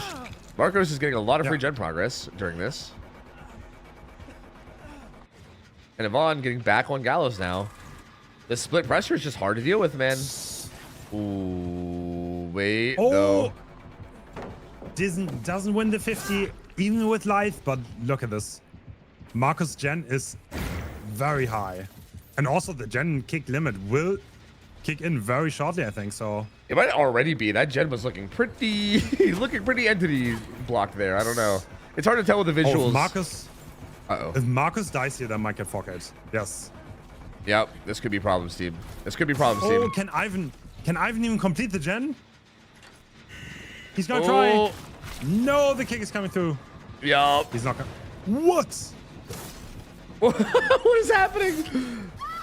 Yeah, I don't think he's gonna make anything happen here, though. Most likely. Like, yeah, this should basically just be 4K1. Wow, that was so close. Wow, this is what I mean. This is exactly what we're talking about, though, with the strategy being so high risk, right? Like, they were so aggressive on it, and it's one of those like situations where it's like it could work, but it could also backfire like this, and this is the backfire we're talking about.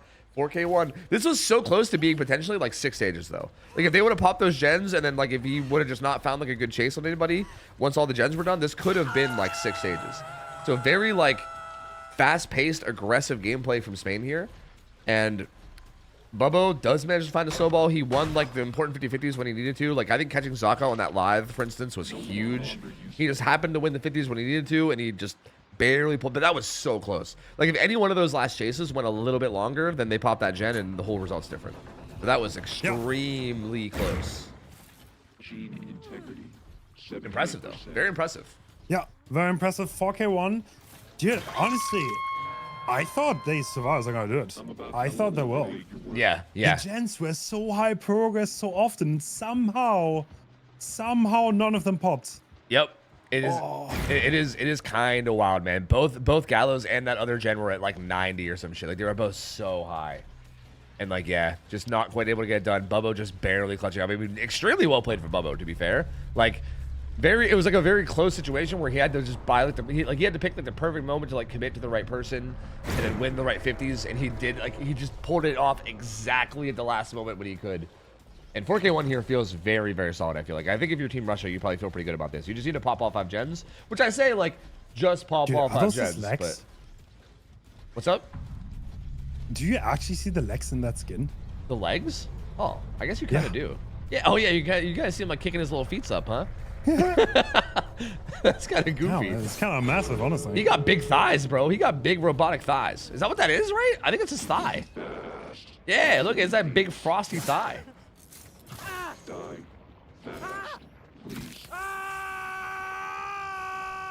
Gets the Mori too, because why not? You know, why not? I'm excited to see how the Russian survivors play this, man. I'm really excited for this. Like, again, with it being their pick and all, like, I feel like I would expect big things here.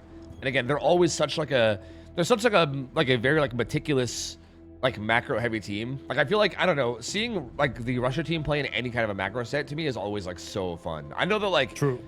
A lot of people just find like, you know, juice or chase is enjoyable, which I feel like Spain's, for instance, is pretty insane at. But I love like good team play, good like slow pace, like tackling of objectives is like really, I don't know why, I just love watching it. And I think Russia does such a good job of it. So we'll see how this goes. Like, again. Yeah. I mean, I think they're gonna have a hard time. The talent out kinda, I don't know.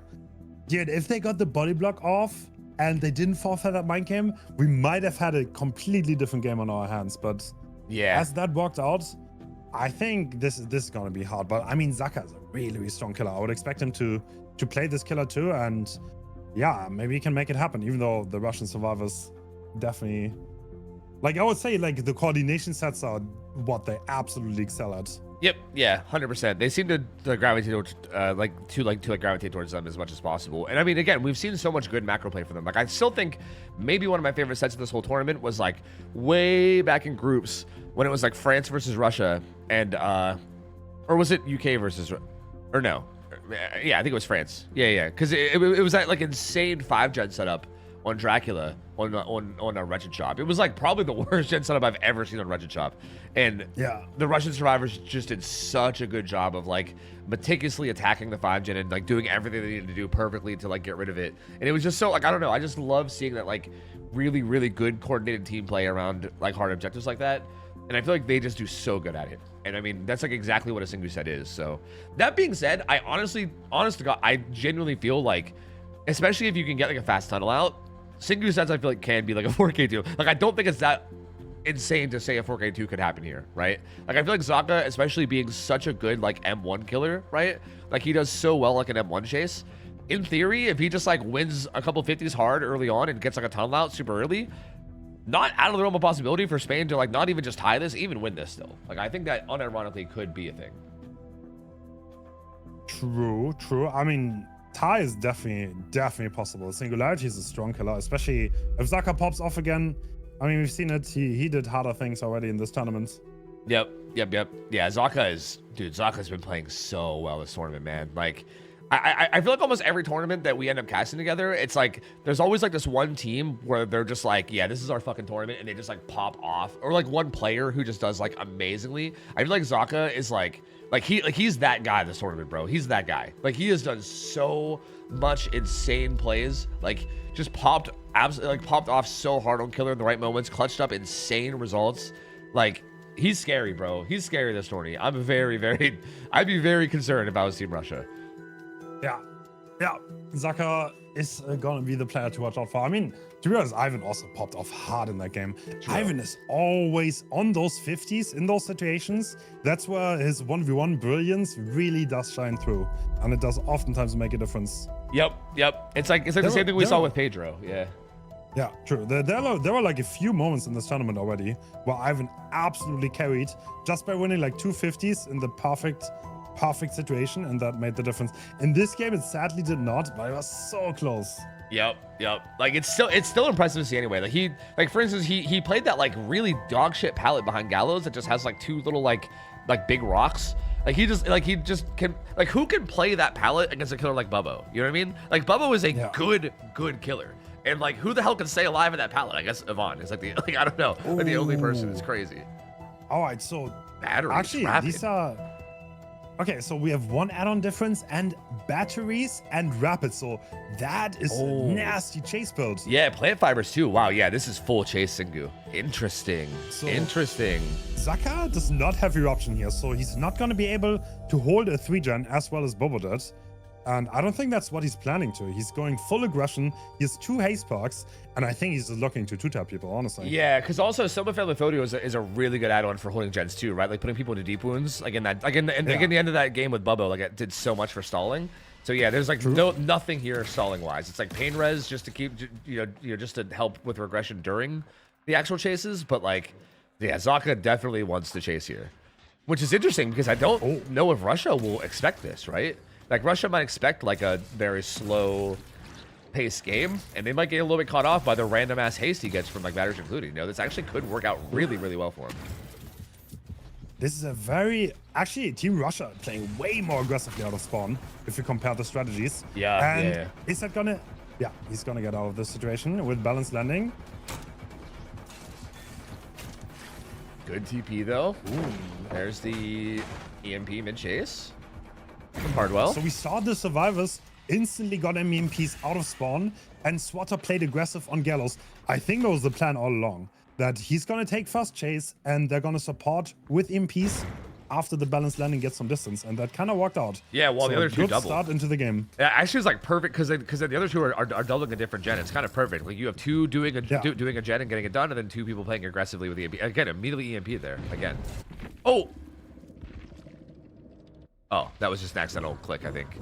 I think we accidentally hit escape and then came back. Okay, we're good. But that gen did get done that was being doubled. True. That's Good start. Yeah, very good start considering no one's even injured yet. Bubbo EMPs himself. Ooh, wins that 50. Touche. Well played. Oh, that's an unfortunate pod. Actually, it still works though. Oh, kind of went into that. You can see that he actually has like pod management. He gets rid of them on the fly, but the EMPs from the Russian survivors are honestly pretty insane. Important to note, he's running by the completed gen here. This is batteries included value this whole time. Oh, this is the double haste build is, I think, gonna give him a free down. Yep. Like, look at that. So fast. Like, they have to know something's going on here. They have to know rapid at least. But I wonder if they even suspect batteries yet. Because, yeah, he was haste that entire time because of that gen being done there. Like, that whole chase was done right in the batteries place. So, yeah, I don't know. I mean, Bubbo, I feel like I'm comfortable enough killer that he might recognize that. I feel like they probably are suspecting something now. So, I think the sooner they figure out this build, the better. Because this is definitely one of those builds that will catch people off really, really hard if you're not expecting it. All right, so there's someone starting for the safe in the jungle gym. Zaka has no clue. He's potting the main gen. That's a very easy gen to protect for the singularity. Looks like he's just happy to play the middle here. Magic has And? FTP. Does he want to pop it or does he just get the pull and then chill? It does FTP. Yep. Has resilience as well, which is a pretty good perk for Chase here against Singu. True. Oh, it looks like Zakas is happy. He just wants to control the map, I guess. Interesting. Ooh, finds Bubbo again. Ooh. I think I would guess based on his build, he would definitely want Bubbo here. Yeah. That does seem to be the case. Bubbo just But can he? Oh, he can't get the angle on him there. He's protected here. He's just watching him too. Oh, and Bubbo. an EMP coming through from someone else. Yeah, Magic's underneath. Magic injured underneath him. Trying to EMP him. He does get the EMP. He even gets rid of the pod in the. timing. Wow, yeah. He does get restuck behind main though. Can Zaka actually still commit this? Bubbo let him get that teleport. It looks like Yeah. because he wanted to appear on that side. He's gonna run out to this front. Gen number 2 got done. I think gen number 3 is gonna get done soon too, right? I think they were splitting separate gens. Yeah, Swatter's about to pop one soon too. Another EMP comes in. Bubbo's still full health as well. This like sending in a support EMP is doing work. I'm wondering if Zaka needs to start looking for like the other, because I think oh no, Magic didn't do that when he's on a gen. Because Magic did one of them and he was injured. Finally gets the hit here. And this is where Bubbo could be in trouble because he does not he's not currently EMP. And EMP's coming in though. Oh, but he runs into the wall. Yeah, they might need to hit tank too. Oh, rapid brutality. Yep, but rapid. Repods him. Jungle Gym, the old Orman, or sorry, the old Dead Dog Jungle Gym. You love to see it. It's so interesting seeing the styles. But look, dude, gen number 4 is getting close to popping, and then gen number 5 is also being started. This is looking really good for Russia. Hardball just takes it down. Gens, I mean, do you have to abandon at this point? I feel like there's no way. Yeah, and especially since you got that down onto Hardwell, I feel like you maybe just take that pain res and then just start like maybe playing a little slower. But I mean, his build is not good for that build. Like his build is full sent on aggression, so it is a little awkward to navigate around. Like this is only Bubbo's second hook, right? This isn't even like the actual tunnel out kill. Like they can still farm hook time here and play around this. And they're currently full resetting over there. This will be basement. But still, this is not a, I mean, this is only hook stage number 2 out of the whole match. And there's one gen left. Yeah.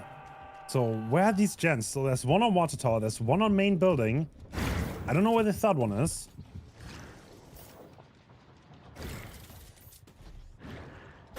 Yeah. Oh, it's on the street. It's on the street out front of man. Oh, these gens are not crazy bad though, to be honest, but like they're all the way on water tower.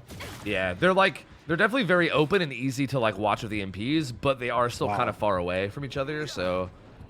And Hardwell knowing someone's going for the save, they do not really care. Because they know they're not going to get teleported on, and this is another... Yeah, but at this point, the only way they lose is if Bubbo dies fast and they don't get a gen done. So yeah, they can just play giga aggressive on gens and be like, yeah, I mean, if you chase me, Bubbo stays alive. So yeah, I mean, Zaka basically needs this kill like now. He needs it like yesterday. Yeah. He doesn't have your option either, so... Yep. Life coming through, I don't think he can. Yeah, there's no way. Like, they 100% pop one of these gens no matter what. Yeah, I mean, they're already doubling that gen. Yeah, him going down here, they're going to pop that gen for sure.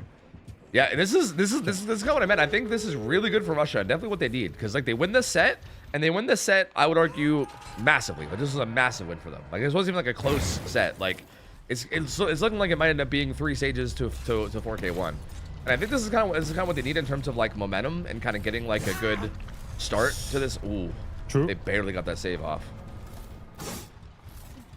Was an interesting build by Zaka, but honestly, the way the EMPs got used and the support that Bubble got while he was in chase was kind of amazing to see, honestly. And you could also see that the Team Russia had a plan from the very get-go. So the balanced landing user was playing aggressive to bait first chase. 2 people were getting EMPs instantly to support them, and yeah, that kind of just worked out, honestly. Yeah, impressive. They again, like Team Russia is so impressive in these like macro style sets, man. Like they played around that like literally perfectly. Like I think, like for instance, I think they needed that EMP support, which I know like some people like to do and some people don't.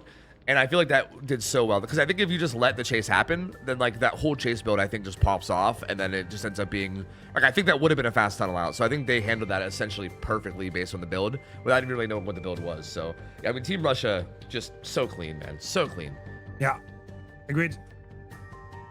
Very, very well done. I mean, it was the pick by them, so like this is what you could expect on such a set. And yeah, you have to say, obviously, they probably didn't have much prep, right? Yeah. They played yesterday, and yeah, we are like 14 hours after the semifinals. We're going into the finals, and yeah, with 7 sets, I think you just come here with whatever you have practiced, and yeah.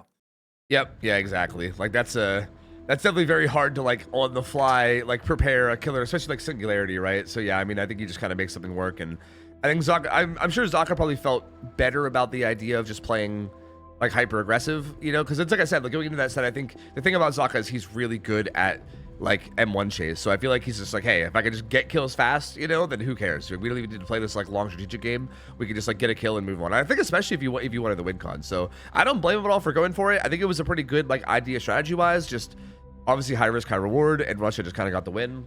And I'm just curious to see how that like pulls everything momentum wise, because now we're going into 2 sets in a row, I think, that Spain chose, right? I think it was starting with Plague and then going to Pig. I'm curious to see how this Plague game goes. I mean, Spain picked this, but to be fair, this is one of those kind of macro heavy sets that I do feel like Russia probably doesn't feel too bad about. And I almost feel like if Russia wins this, then we kind of get to like weird places where it's like, oh, we're down 2-0. It's starting to slip away, you know? Yeah. I mean, yes, Plague is a very standard set. I think Zaka's a great player, so he will know how to play this very well. I mean, it's just not gonna be easy, right? Yeah. I'm kind of looking forward to Pick and Ghostface. I'll be honest. I kind of like the indoor sets. Same. I like them a lot too. Yeah. I think the Pig set's been really interesting. I'm actually loving seeing Pig more in comp. I think it's really, really enjoyable. And I think the Doctor sets are always enjoyable too. I mean, Doctor's just such a good killer in terms of just like pathing from the survivors and just all like, I just feel like everything about Doctor sets is really fun. Like the team play of body blocks at the right moments, like all of it's just so good. So yeah, I think we have some really good sets in general today that I'm excited for. Yep. I really, for the sake of Spain and like their morale though, I'm really hoping we can see, well, I don't know. I mean, I was gonna say I'm really hoping we can see something big for them here, but at the same time, like we saw them go down 2-0 to Portugal and like they needed a reverse sweep, and then they just did it. Like, you know, I don't know. Maybe if anything, maybe this is like one of those teams where you don't want to put their back against the wall. Maybe you want to give them a win. You know what I mean? I don't know, because like God, they really turned up yesterday. I don't know. True. Maybe they need like warm up, two sets warm up, and then they're gonna come back. But yeah. I mean, okay, Zaka's such an experienced killer. Obviously, this is not gonna matter much for him. But after a loss, having to run it right back and play killer again, it's kind of hard. But yeah, with such experience, Zaka being one of the most experienced comp killers there is entirely, he's probably gonna pull it off. Yeah, but being able to shrug that off is definitely a skill that you need to have in such a setting. Yeah, and I mean, Zaka's been in the comp scene a long time. He's played a lot of tournaments. I feel like I'm pretty confident that he's going to be able to, right? I do think that is a big, I think it's a big thing that I think people don't realize. Like even, like not even just like I'm not even talking about like just like tilting and being angry. I think like there's something that happens like I'm sure anybody that's played Dead by Daylight probably feels this, right? If you've ever played Killer and you just like have like a game where like you're just getting juiced and you like, can't catch people, you're like losing every 50 and you're just like, what the hell is going on? You know what I mean? It's like that kind of puts you in this headspace where like it's kind of hard to snap out of that. And I do think like snapping out of that and just like playing your game is like a skill. And I would expect these guys to be really good at that. I mean, these guys have had experience with like high level play forever, and I would fully expect these guys to all be very, very solid at it. But I mean, I guess we'll see how that feels here, right? Because I do think Zaka just came out of a pretty rough game, and I also think the Russian Survivor just came out of a really good game where they're probably feeling great. So, all right. So heading in, I think this is the most default build you can bring. We have Thana, we have Pain Rest, we have Corrupt, we have Eruption, and looks like Zakas is happy to puke on the gens first. And this Russian Survivor is playing very, very safe on the other side of the map. They want to make Zaka go all the way to the other side. Oh, Swatter gets that's found. very Good early cross, though. Find. I was gonna say we did see them stealth the Corrupt against Twins in the semis. So I was wondering if we were gonna see something similar here, but Swatter gets found kind of early and gets hit. Although it was just him and he kind of ran back to the gen. They might still do it. Yeah, they might still do it. Well. Oh, wow. Okay, still stealthing from the survivors here. Swatter's obviously not going to be that good at stealthing anymore because he's infected and injured. But Zaka's kind of reading it. Oh, there was someone edge map there, right? I'm pretty sure. I think so, yeah. And somebody was around this crane earlier too. Oh, yep, he finds him. Yep. I mean, are they going to keep playing safe now? I mean, at some point, you got to just get in there, right? I mean, they got to just get in there now, right? 2 injuries? Like, how much are they going to let Zaka get? Yeah. Are they gonna cross though? They might not. Going on taking chase here. And even here, like right now has to take chase in like towards this too, which makes it even more awkward. Swatter is the way down my main building, so he's in there at least. But Hardwell still at Crane, so yeah, I mean I think the Heli drivers were still back there. I think Swatter ran down here, but that was maybe it. Even Swatter just put a little gen progress down and left, I think. Well, that's a pretty decent start for Zaka, I would say. He got 2 injuries. Hardwell just got on the gen top mid, and Swatter's trying to stealth it out. Red Herring activating. Oh my god. Oh, wait, is it working too? Red Herring, baby, let's go. Damn. Value. That is so interesting. Oh, interesting perk choice. We see potential energy on one of the survivors. Yeah. Probably to outplay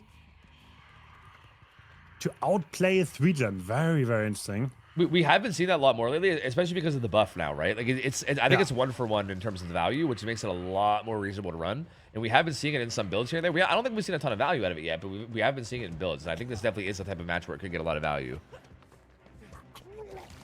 All right, Grenard actually getting out. Wait a second. Did he path him? Oh my god, I think he did. Like, massively. He still has BL up if he wants to play around Crane. He's trying to path him again. Oh, he didn't get away with it that time. I think he was hoping he would go wide around Crane, but he didn't. This is kind of trouble here. Yeah. He's gonna go. Yeah, he's gonna go down. XI's already kind of pre-stealthing for it, and looks like they had a gen higher progress, right? What in the world? I mean, they got pain res. I think Swatter's gen got pain res. I thought they had a gen higher progress, but maybe not. Because the gen progress looks kind of terrible right now, to be honest with you. Does not look too good. That's a great start by Zaka, showing why he picked the set in the first place. Yeah. This is a very they were trying to stealth out, or like that early game was so good for him. Like they were trying to stealth it out, and he got 2 different injuries and like pukes on people, and then like at that point they're just like, well, whole strategy's out the window now, and now they're kind of like scrambling to get gen progress. So yeah, this is. I mean, the thing is, XI is the last non-infected survivor too, by the way. So the moment he pulls, they will have to deal with full Thana. I'm pretty sure. Yeah, well, it's gonna take a little bit for him to get injured, so like it's still gonna be gone for a little bit, but yeah, eventually now it's like on a timer, right? There's gonna be a certain amount of time now where like eventually he's gonna get injured, and then it's gonna be up that full 20%, which is gonna be pretty rough too. And Zaka has an apple, so he has an extra pull of corruption still, and I think he's about to grab it. So at this point, I feel like the decision comes in where now it's like, do you stay 4 injured and deal with Thana, or do you cleanse, give him more pulls of corruption? Wants to leave. Granor wants to leave the side. I think he does. Oh my god. He just got away. Zaka did not realize that Granor descended completely. And now Axis is still stuck on the side though, not injured yet. Doesn't get found though. Doesn't get found. And Zaka's like leaving completely. So Exas is actually kind of fine over there. Oh, Zaka is about to completely waste his pool, no? He's fine. It's hard. I mean, he's venturing into the side now where all the gens are done. So he's like playing very aggressively for this. But Exis was still over on the other side where the 3-gen was. So if Exis is cranking a gen, he's not. But if he is now. Exis is on a gen now. If he does a gen on the other side, that'll break up the gen setup and kind of put them in a pretty good gen position. But this is a... Oh, that knocks him out of power. He actually went for that at 1. Greeted for them one, lost the power in the meantime. Oh, that was and so light huge. coming. Wow. Hardwell definitely saving the day here. Yeah, that was massive from Hardwell. And I think I think he has to just take this hook. I think he's got to take this hook on the swatter. But again, this is away from the current gen setup. Like this hook position is not that good because they pop 2 gens on this top side. Like all the gens right now are bottom side. And Xeyes is working on a bottom side gen. So I'd expect them to even play aggressive on the unhook here too. Maybe. Yeah, looks like Zakas is playing on the side. Interesting. I mean, he has a hook here. There's one more survivor stuck. He knows that. Yeah, I think he must. Yeah, he knows that they're both here. Yeah, he sees 2 survivors here. Is that worth for Zaka? I mean, there's only one survivor cranking the gens. Yeah. But they're breaking the 3-gen. Yeah, it's one survivor cranking the gens through Thana. So, like, it's definitely not a lot of gen progress, which I think is why Zaka probably feels okay here. He's like, okay, there's one survivor doing a gen 20% slower. But, like, at the same time, the gen he's doing is a very vital gen, you know? Like, this breaks up all possible gen setups on ARP, the map that's all about gen setups. You know what I mean? Like, once that gen gets broken, then it's just, like, free reign on doing whatever gen you feel like. All right, so the survivors actually managed to completely evacuate this side, and Zaka, I don't think he realized. He's still looking around for a savior, but there's no such thing anymore. They're just getting on gens. Yeah, Swatter's gonna go struggle, and now they're they're just getting some gen progress now. And the gen pops. I'm kind of surprised how willing he is to stay on the side, to be perfectly honest. Yeah, that is really interesting. Like, I feel like he made the decision at first because of how like aggressive they were playing around the hook, but then like I feel like Russia also adapted and they're just like, okay, well if you're gonna like try to punish this, then we're just gonna do something different, and then they bailed, and now Zaka's still doing it, like still just playing around it. Yeah, Zaka thinks there's someone stealthing on the side. This is just not the case. Yep, and Exercise is about to cleanse, which gets rid of the big amount of Thana. That takes it from 20 to what, like 6, I think. So like only 6% reduction now. So Grenout and Hardwell will be able to do those gens much faster. Okay, I think at this point Zaka reads the situation though.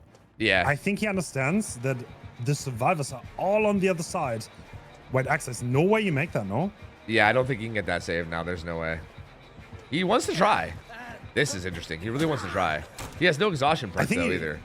I think what Access is actually doing is he just wants to keep him away from the gens. Yeah. That's literally all he wants to do here. Yeah, I think you're right. Yep, I think you're right. And I think Zaka also reads that as well, which is massive. Yeah. Zaka actually reading the not situation is so good now. I mean, can he interrupt both? Probably not, right? This actually, in a weird way, has worked out really well. Like, I feel like I was a little questioning like Zaka's decision to like play around that hook. But if he can, like, for instance, if he can get it down here fast and then get a hook in between these gens, that could be disgusting. But Grenout will pop this gen. He definitely needs it down here though. Like, and it seems like it's going to be kind of hard. There's still a really strong filler right here. Basically, God palette. Oh. Xside starts a gen mid Grenout map. even here anymore? Grenout, no. Sorry, Hardwell is still there. But he's going to grab that one pull that he still has.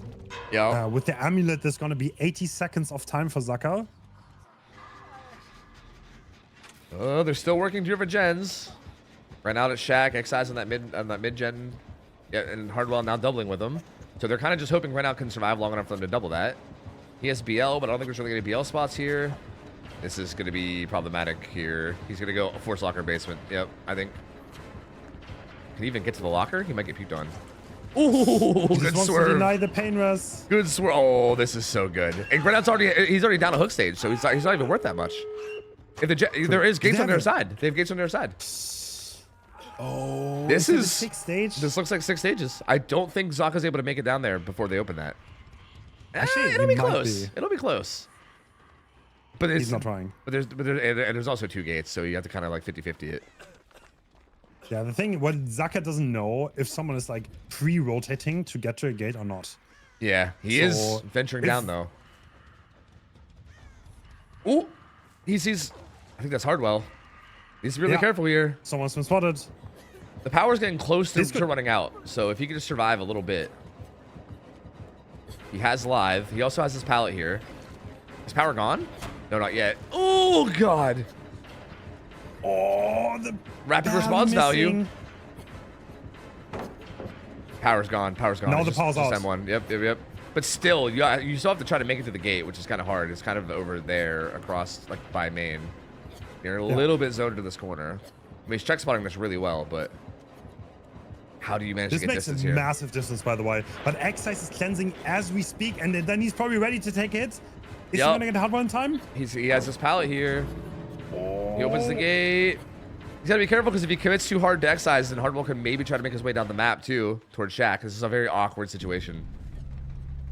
He's going to get life back, though. That's like the only worry, but he's kind of stuck behind that.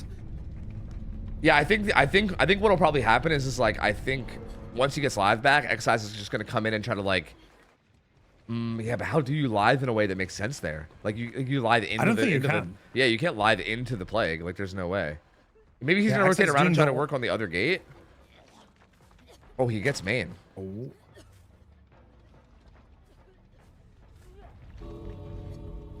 Chase still going. That's two vaulted Chase, but Chase is now gone. He goes back to the pallet again. Excise is on the other gate. Yeah, live pops there. He could have maybe made a run right there, right? I think he maybe made that gate if he just held W there. This matters so much, by the way. If he gets out, that's only 6 stages, but 9 stages is a lot. Yeah, this is a massive standoff, honestly. Like, it seems like it probably looks silly to be like, look at them standing off here. But, like, yeah, this is a major difference here. Like, three stages and an extra fresh hook could absolutely be the difference maker here. So, yeah. How do they do this? Oh my God, Zaka's spinning in circles like there's no tomorrow. Trying to check everyone's position at once. Yup. Who makes the move? Who makes the first move? I think they're waiting for Hardware's life to come back. That's what's happening right now. I think so, yeah. Oh. Oh my God. This long ass standoff just for that. Oh. Wow. Damn. I think, honestly, I think the plan might have been because he's spinning around. Maybe if we just vault at the perfect moment, we'll catch him off guard. But I don't know. That seemed a little. I kind of thought if. Am I crazy? I kind of thought if like, Hardwell would have like maybe just like kind of like faked running to one side and then the other side kind of got Zaka moving. Then maybe Excise could have just kind of like jumped in and like body blocked him. You know what I mean? Like they didn't really like. I don't know. That's very. I think the way they tried to handle that was very odd. So. 9 stages actually ends up being a pretty good result, I would say, for Zaka. Like, that was so weird because I feel like 6 stages too fresh, not a very good result. But 9 stages, I would argue, is a very good result. Like, that was, like, honestly, that whole play right there ends up being the difference between, like, a not very great result versus a very, very good one. So, I feel like now, Spain's not in a terrible position. I feel like on the survivor side, they probably feel pretty good about this.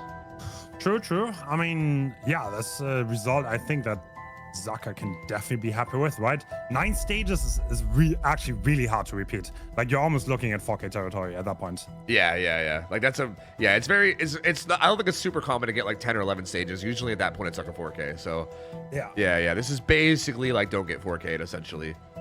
Which against Plague, I do feel like I wouldn't expect a 4K to be like I don't think a 4K is like the expected result here, right? Like I feel like with good play on a map like ARP, like it can happen, obviously, no matter what. Like if, you know, you lose 50s at the wrong time and the killer like makes some big plays, it's always possible. But I would expect with like really, really good striver play here to not get 4K'd, especially with a team like Spain. I feel like this is going to be very, very hard on the Russian killer. So true. Interesting. True. I mean, it's always Zaka had such a great start to that game. Honestly, he had kind of amazing reads, but the Russian survivors also made it pretty hard for him. Like they sneaked back down to the other side. That was such an unusual Plague match, honestly. Like usually it's all about like protecting a 3-gen, maybe get a town out here, but like that really did not happen.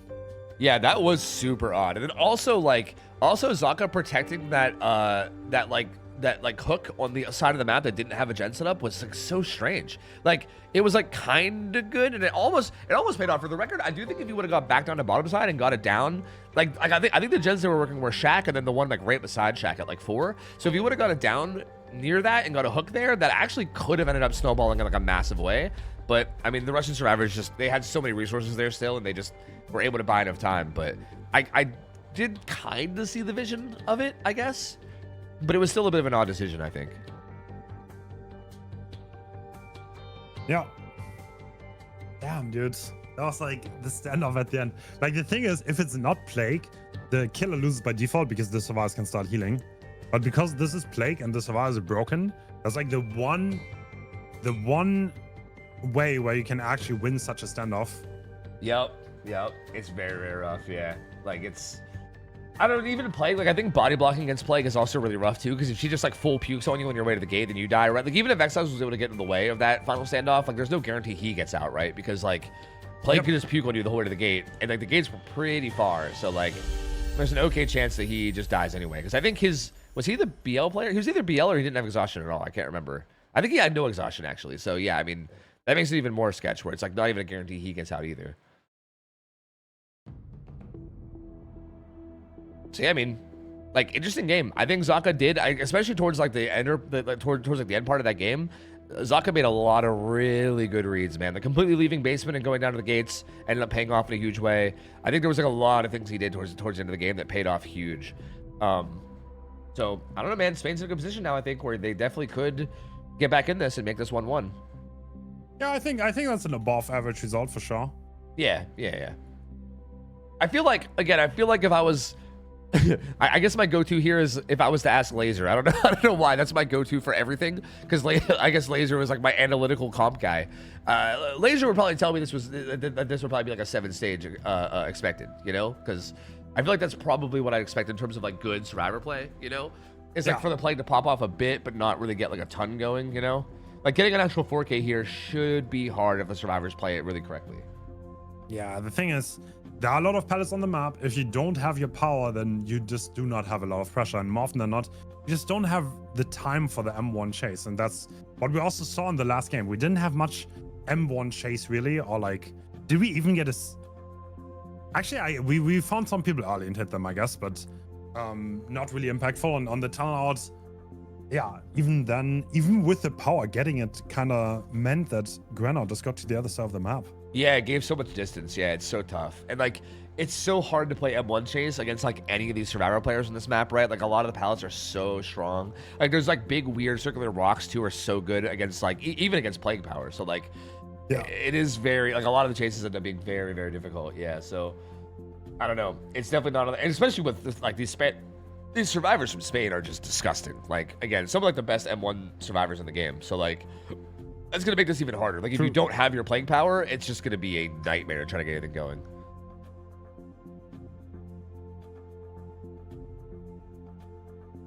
I'm curious if we see like the same build too. I mean, I do feel like Thana did get a lot of value that last game. Like Thana popped off. Yeah. I mean, the early game seemed very sloppy on that game. Like Zaka definitely got the upper hand there. Yeah. So we'll need to see if we see a repeat. I would expect the Spanish team to be pretty confident on this because they picked it. And like something I think I noticed too is that the Spanish team seems to be much more aggressive. Like I feel like, for instance, like Russia tried to like stealth out the other game, right? Like they seemed like totally okay with like stealthing out Corrupt. Like they seem to do that like against like multiple killers at different times. Like that's a strategy they seem just totally comfortable with. I don't expect Russia to do that. Russia seems very, very okay with being like giga aggressive in pretty much every scenario. So I'm curious if that happens again here. If they just like, I feel like if it would not surprise me. Like obviously you're gonna play at least a little stealthy around crossing because you want to cross without getting seen. But I don't think they're gonna like Russia didn't even want to cross at all. Like they wanted to just stay in the Corrupt gens the whole time. I think Spain's at least gonna try to cross before Corrupt goes away and like try to get into the gen setup and start working gens, you know. And if they do, I'm curious how different like the game ends up playing out because of that. Unless I'm completely wrong. I mean, I guess you never know. I don't know. They could always surprise me.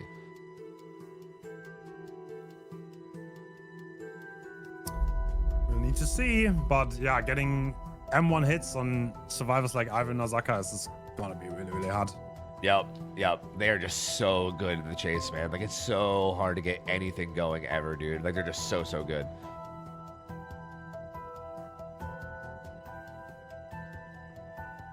And at any point, like, okay, are there any killers that we expect to see anyone other than Bubba one? Like, I remember earlier you said something about, like, I think Xeyes like one trick school, I believe, or something.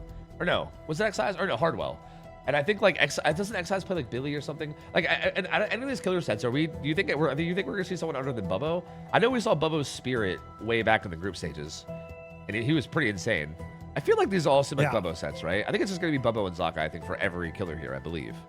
Yeah, I think so. They're just the specialists. They know how to play everything. Yeah.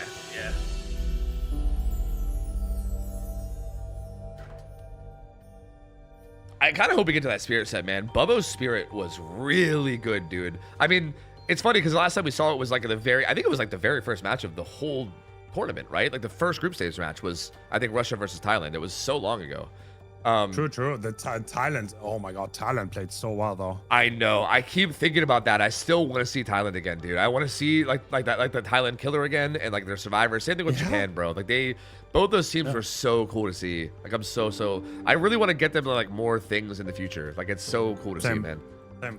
Like you can see the Japanese players were definitely not used to playing on ping, but they had the experience and the game sense. Yeah. But like obviously it's pretty rough for them because they have to play on turn ping. Like the Western teams are more used to this, and at this point we are not even like in the semifinals we didn't even have a cross ping matchup anymore. So that's good at least, but yeah, can be rough.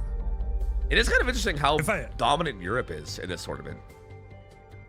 True.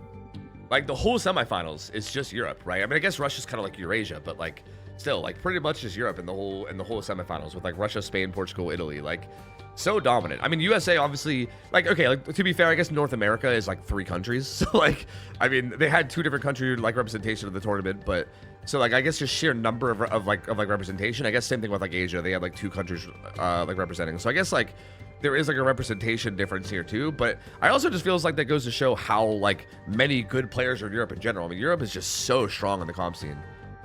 Yeah. I think one of the players power flickered for a moment. That's why this break is a little bit longer than usual, but we're gonna load in a minute. Bro. So sorry about that. Infrastructure falling apart, bro. It's brutal out here. Damn, dude. All right, yeah. These are the builds. Okay, no pain res. No pain res. Going for double Call apple. Of Brine. Yeah, actually. I mean, okay, no amulet, double apple. That means 3 pools available for Bubble, but less duration compared to Zaka. Yeah, but like extra pulls. This is very interesting, and no pain res is interesting too, right? I mean, Call of Brine Eruption combo is really strong, and if you're planning on just controlling gens, like that's really strong. Like Call of Brine could be so like again. I don't know if that perk is as underrated as I think it is, but like that perk annihilates gens. I mean, I guess people might be figuring out with new Ruin too, since Ruin's the same value now, but. Yeah, like that 150% is rough, man. So you put Call of Brine Eruption down on like gen subs that you're holding, and it could be really hard to deal with. Oh, it looks like Bubbo has a classic 3-1-3 split, but that one gen is looks like it's a little bit closer to the bottom side. Yeah, so it's like a bit of a loose 4-gen, yeah. Not really the best, though. It's still basically like a 3-1-3, like you said, because that one's still pretty middle map. I mean, the Survivor already a terrorist, right? Did they cross? Did they sneak middle? They might have crossed already. So Bubbo is doing the same thing that Zaka did. He's looking for the stealth survivors, but someone has crossed already. Yeah, Zaka's over there. We just saw Zaka sneaked to the other side. This is huge. Yep, he's already on a gen. And Bubbo has no idea. He's just down here in the corrupt gen. Oh. You see scratch marks. This might even be intentional. This might even be like Zaka might be like, hey, I'm in the gens. Just like take a chase. And Yvonne's like, take a chase? Don't mind if I do, bro. Don't mind if I do. I've been dying to do some chasing. So here we go. Now they're gonna get some free gen progress on their side, breaking up that 4-gen. Oh, doesn't even get hit there. So this is more time waste. While Zaka is already getting rid of the 3-gen on that side. Yeah, it's at 40% already. Marco's just now hopping on a gen 2. Yeah, this is a really good start for Spain here. Ooh, the whiff hit too. Oh, and he's leaving. And now he's gonna leave. So Ivan is obviously gonna get injured for free with no charge. given enough time, but he's just gonna walk it off. And there are 2 survivors They already are panicking. giga pre-leaving. They are already off the gens. Like Zaka's already off the shack. They were really pre-leaving. They're playing this really safe. So I think they're trying to get to like really good stealth spots where they're not gonna get found. Cause yeah, Zaka got off this very, very early to not get found. Columbine Eruption going down. Yeah, this is where the park combo's probably gonna put some walk in. Is he gonna get spotted? Oh, No. he went with the if you don't move, they can't see you. No, Oh, he he got did. spotted. Yeah, he did get spotted. Never mind. Yep. He did get spotted. Chase being engaged, and now we're doing gens on both sides. Oh, actually, completely zoned. Yeah, great stun from the like he got the stun from the inside of the map too, so he gets the entire map to go to. He gets to go wherever he pleases.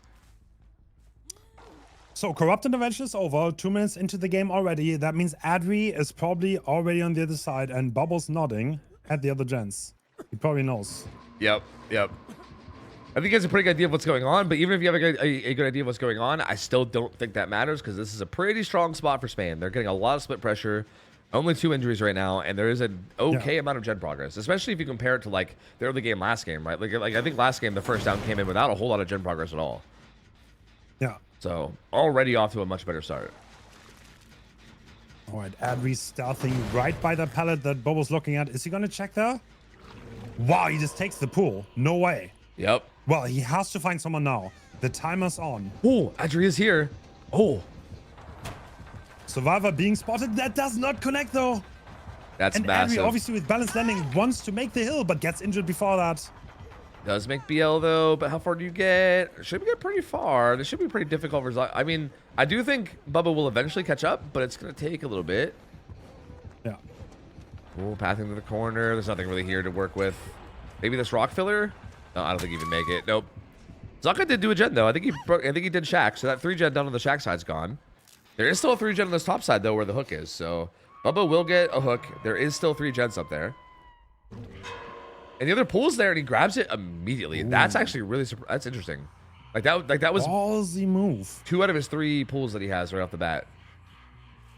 Wow, going So straight one thing to the compared to gens, the too. other game, we're in a very similar setup, but Adri is not infected, which means when Marcus unhooks, he will not have to bother with cleansing.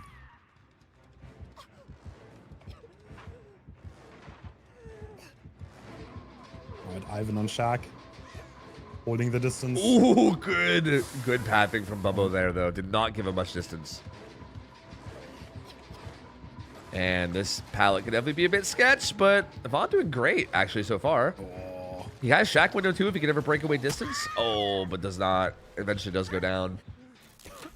I mean, this is not the side with the gens on, so Ivan is Yeah. gonna get hooked. Wait, no, there's still a 3 on the side. On Shack side? Well, I think it's with the mid-map. With, like, the mid-map generator there is. But they definitely... Well, unless they did the gen mid-map. I'm pretty sure Shack is on the pop. Yeah, Oh, Shack no. popped. Yeah. Oh yeah, okay. So, yeah, it's like with... Wait, Wait, they had you're a right. They had a Wait, Oh. there's a 5 gen. Oh, you're right. There was a 5 gen. We just didn't see it. Oh my god. Oh, so that's why Bubbo completely left that top side. Okay, that makes sense. I was wondering why No Bubbo gen completely left swords. top side, but yeah, it's all making more sense now. There's this side over here. Oh, and Zaka's gonna die quick here. Zaka just got mind games. Oh no, That this makes- is problem team. Okay, this unhook comes in at a good time. Actually, they're somewhat stabilizing, but still, did they get out? Did they get very far in the basement? I mean, he's right here. They're still zoned. Shaq Palace down, so this is a moment where Bubbo can maybe take advantage of just playing M1 without the puke. And, I mean, well, Ivan definitely trying to make it to the mid-map. yeah, Yvonne versus Bubbo at Shack. This is the classic 1v1 ladder situation. I feel like both of them are like, yep, hey, another day in the office. Yep. But we'll see if he can maybe get the down quick here. He still does have that. He has that filler into Shack window, which is pretty strong. And Yvonne going to be very comfortable playing this. It's going to be hard to make something happen here. Full Thanophobia coming in soon, by the way, which should help a lot. Yep, there it is. The full Wait, is Thana. that down? No. All right. Back to Ivan we go. Yeah, back we go. Back to the old grind. I mean, having to M1 chase Ivan is not the best situation to be in for sure. Yeah. Yeah, not jealous of that for sure. And actually, he gets a lot of distance towards the map. He makes... Oh, there's so many good tiles here, too. He's got a jungle gym. Yep. Yeah, he's completely gone. Yeah. I mean, at this point, it's even worth chasing him anymore. He's completely out of the gen setup. I feel like you can't even really commit anymore. I think what Bobo wants to do here is completely play for the gens. I mean, Zaka being spotted right in that side, but obviously live. Yep, and Shack might come in handy here. Was that filler? No? Was that filler mid-map broken? The one that Marcos threw? I think it was, right? So yeah. Oh, that double bag by Bubbo. Oh, brother. And that'll be a good hook position. And they're doing gens like mid-map, it looks like. So I think this 3-gen bottom side is still here. And that'll be a basement hook. Oh, Zaka's second hook too. Do they know? Because Dija's not showing the 3rd gen on that side. True. They might be getting caught off guard that there's another gen on that side. I feel like if they knew, you think Adri would be taking potential energy from that gen even right now. Like I feel like that might be like even that mid map. I think maybe that mid map gen you would just farm for like potential energy. I feel like that would be a really good play, like a really good use of that perk here. Just like taking like potential energy from that mid gen and like carrying it in and just dropping it off on these gens might be kind of massive. I mean, this gen is so easily pre-runnable to the mid map though. Yeah, true. But it is. Yeah.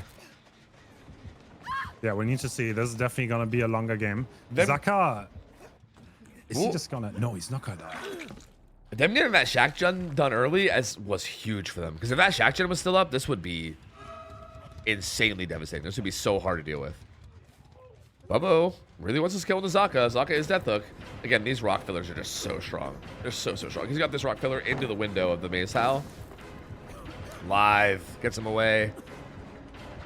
Has another filler off here to the side. He's still not completely out of the gen setup yet, though. True. And it's gonna waste some time, though. Bubbo can zone him. If he can just make sure he kicks the pallet from the side. Or just maybe bloodlust this? Ooh. He's trying to make a break for it. Okay, I'm just gonna die for him. No, he doesn't. Bro. He gets past. Oh my god, Zaka's dead. I don't know if you saw what just happened right there too, but Yvonne was trying to pop that gen and Seed Partner kept interrupting him. He literally kept screaming. Oh no. And he didn't pop this gen and then it got hit with Eruption. This gen was at like 99. And he literally kept screaming and it didn't pop. Because of goddamn Seed Partner. And now he's down. That's crazy. It's falling apart. Oh my god. That's actually so hysterical. Holy shit, he couldn't stop screaming and finish the gen. And now Yvonne's down. This gen in mid-map lost a lot of progress thanks to Eruption, and Bubbo just gonna leave Yvonne's slug, wants to come back here and interrupt these. Marcos was cranking this gen over here. And he is kind of zoned back here as well. He's just an LT wall here. That's it. No exhaustion perk to get him out. Oh, he has smash hit, but I mean, I don't think there's even any palace nearby, so he's kind of zoned here. Yeah. He's got to just try to play his 50s here, you know? Hope for the best. Oh, Bubbo. They're going to pop that mid-gen, but I mean, they still have this gen set up with a hook in it now. Oh, bro. I mean, okay, they're going to go for balanced landing. Ivan, what is Ivan going to do here? He really needs to not get found.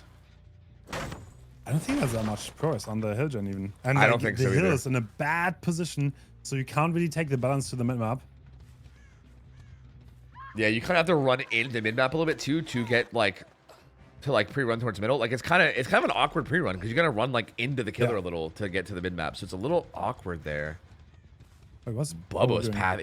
He's taking some weird. I think he's trying to. Oh, or maybe he's looking for. He's looking for Savior. Yeah, but like this is not working out. I don't think he can zone them. Can he? Yes, Marcos stayed at the LT wall, so I guess so. I don't think they. I think they must not have known Bubbo's positions. Honestly, I think if they knew where he was, they probably would have just beelined away. Oh, bro, Bubbo's playing these F1 chases so good. Oh my god. I mean, okay. If you can how many hook stages are we away? So this is already hook stage number 7. So yep. Wait, he has 4 freshes too. So if he gets all 9, if he gets 9, he wins. So yeah, we're 2 stages away now. This will be 7. So we're 2 stages away now from the win. So yeah, we're getting very close. Marcos and Adri get put on a hook and he can keep them there, then that's already a win for Bubbo. Yep, and he has a hook on top of the gen with the most progress right now. Kicks it with Colorado Eruption, and you can see they're having to split away and start new gens. I think Spain is fucked. I'm gonna be honest. They're looking kind of fucked right now. I think Bubbo is in a completely commanding position here. Like, Yeah. the only gen with high prog, a hook on top of it. Everyone's injured. No one can really get the save for free. What do they do? Like, they start a new gen. Like, Marcos is starting a new gen. But, like, if Ivan dies... Like, if he dies, then what? Like, what? You have to both get out of gates without getting down? Like, that's insane. And that's if the gen even pops. Like, I don't think it's even going to. Like, that 6% on Thana helping a little here, and it's just not that high of progress. Yeah. Ooh. Adri wants to... Min-maxing the delay on the cleanse, I guess, but...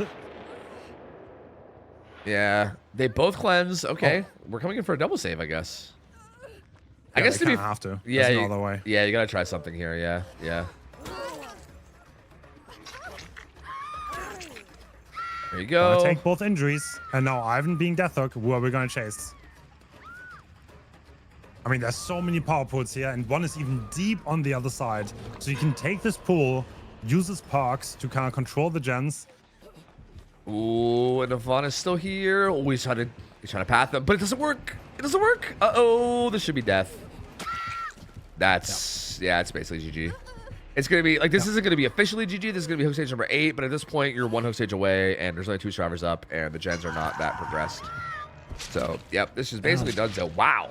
So, Russia taking this Plague set, too, that's a huge start to this, dude. That's a huge start to this. Yeah, I do wonder if Team Spain realized the RNG they were on, because I suspect they don't. They don't. Yeah, same. I kind of expect the same. Yeah, because I don't feel like... I feel like Bubba was playing around it. It did not feel like they were really playing around as much as they could have. Like, I do... And we did see Deja Vu did not show it. Like, it was not really showing how bad it was. So, yeah.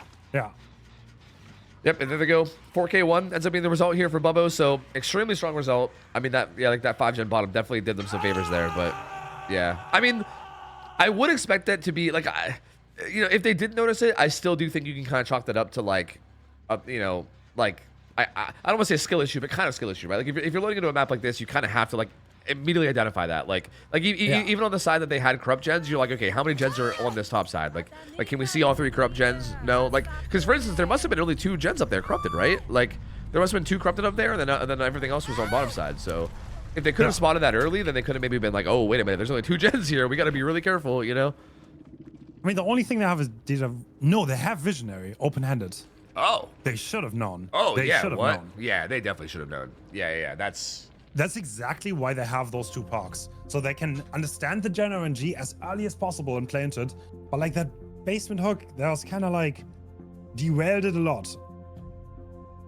Yeah, that's really interesting. I mean, it was a huge play from Bubbo. Like, he got a hook top side away from the gens, just immediately grabbed power, went down to bottom side, and then found it down pretty quickly. And yeah, like that basement hook, all those basement hooks, he got multiple basement hooks, and that helped so much there. So yeah, I mean, the fact that he got a chase there instantly after coming down with the power, I feel like that kind of snowballed the game. Yeah, I think maybe Zaka getting found edge on the back foot. Yeah, because like I mean, to be fair, like I guess that also makes sense why they, like, I remember I even called it out when they did it. They pre-left their gens like really early. Like, I was actually surprised by how safe they were playing it. But I guess that makes sense. They probably were aware of the gen setup, which is probably why they pre-left so early. It's just unfortunate that Zaka still got found. So yeah, true. Unfortunately, if he stealths out that power, we are looking at a different game entirely. Yep, 100%. Whole game changes. We're going into the pig set now. I have an interesting question for you that I would love to hear your opinion on. I asked this question to Nightlight at one point, and he gave me an answer that I found surprising. So, you know, like these scenarios where, like, say someone's on a hook and then someone's like stealthing for the unhook or something or whatever, and you're in a situation where, like, okay, this person like needs to not get found, but then like the killer's like trying to find their stealth spot. I was told by Nightlight that through just like skilled gameplay, you should be able to like reliably not get found. And that's like basically a big part of like being a skilled player, is that like you should be able to, like, to me it feels like, I don't know if I'm crazy, to me it feels like kind of just like RNG. I'm just like, I mean, if the killer just happens to like look where you are, then like you just get found and you're dead. I mean, there's predicting where the killer might look is honestly part of it. Like there are players who are just way less likely to get found. To be honest, I'm pretty bad at this. That's why when I'm in a comp setting, I play Survivor. I just never play Deli. If I don't have to, I just avoid Deli, because I know for a fact that I'm just not very good at stealthing. Like, I just never play that way. Yeah, it's But so, there are people who just never ever get found. yeah, it's so interesting, like how much of a skill that is, and how like easily overlooked it is. I think from like a spectating point of view, especially. Like I know, like even me, like when I first got into comp, like as I've slowly learned about it more, I've like learned to appreciate that a lot more, right? Like I think early on, I was just like, ooh, look at how cool these chases are. Oh, everyone's so good in chase. And like the more I'm watching it, the more I like really start to appreciate that, right? Because there really does seem like there's such a skill to that, to the point where, again, like I'm told that basically if you're good enough, you can basically reliably never get found when stealthing for an unhook, which is so like impressive to me, right? I think like through like comms from your teammates plus just like prediction and like positioning, it's like very, very impressive to me, and I find that very interesting. So like I'm starting to view a lot of this differently too, right? I think when someone gets found stealthing, I'm starting to wonder like how much of it is luck versus how much of it is actually like intentional skill, right? Yeah, I mean, there's always a game of chance, but some people are better at it. Yeah. And we see another Devour Hope, and I think Bubbo's very happy with his totem spot. Yep. So give it a we've quick seen nodders. this park a lot in this set, but you know what's pretty funny? I think it got one exposed down. That's it. Yeah. In this set, I think it's gotten one. Yeah. I almost feel like at this point, the survivors have to even just be expecting it. Like I think every time we've seen this set, I always get all like excited whenever someone's cleansing a totem, and I'm like, ooh, if they get rid of Ruin, then they might not expect a Devour to be there too, so they might like stop looking. But I feel like at this point, it's been in pretty much every set almost. Like I think there's only been like 1 or 2 games where they haven't ran it, so I do feel like people should be basically just expecting it at this point, you know?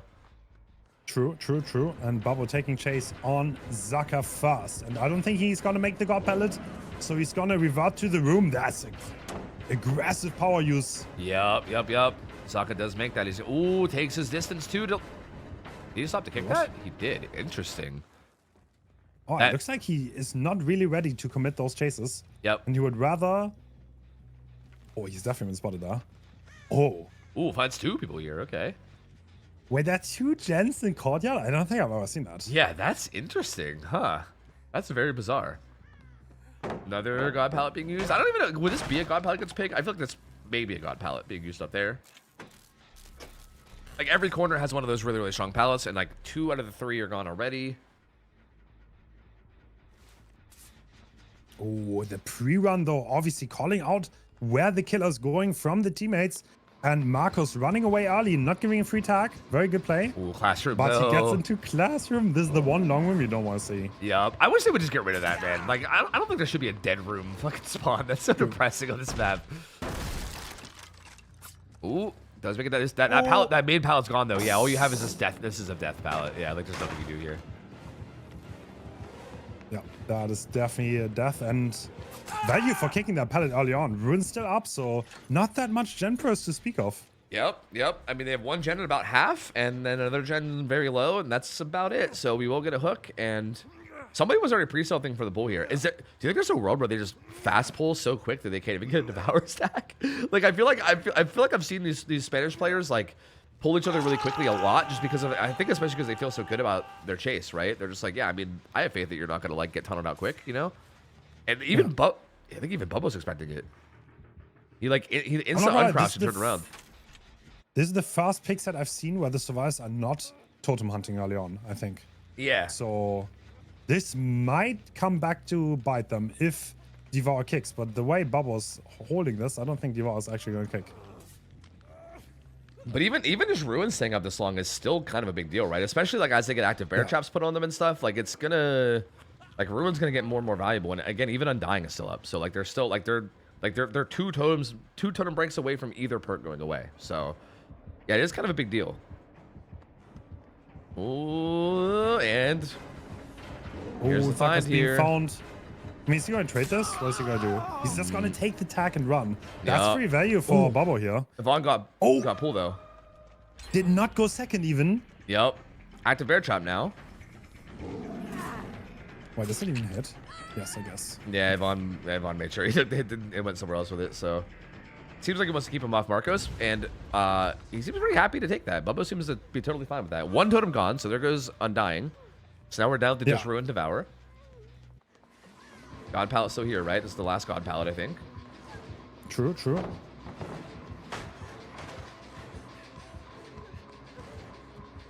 And now we get upstairs to the kind of awkward 50-50 pallets. Well, oh, he's just leaving. oh, He found someone else. Oh, he Zaka, found okay. Zaka. Yeah.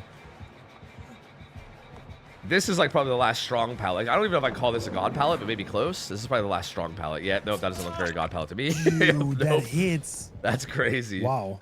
Really good dash there from Bubbo. Marco's got his hat off already. Wow. Was that a first try, maybe? That had to be like a first try, right?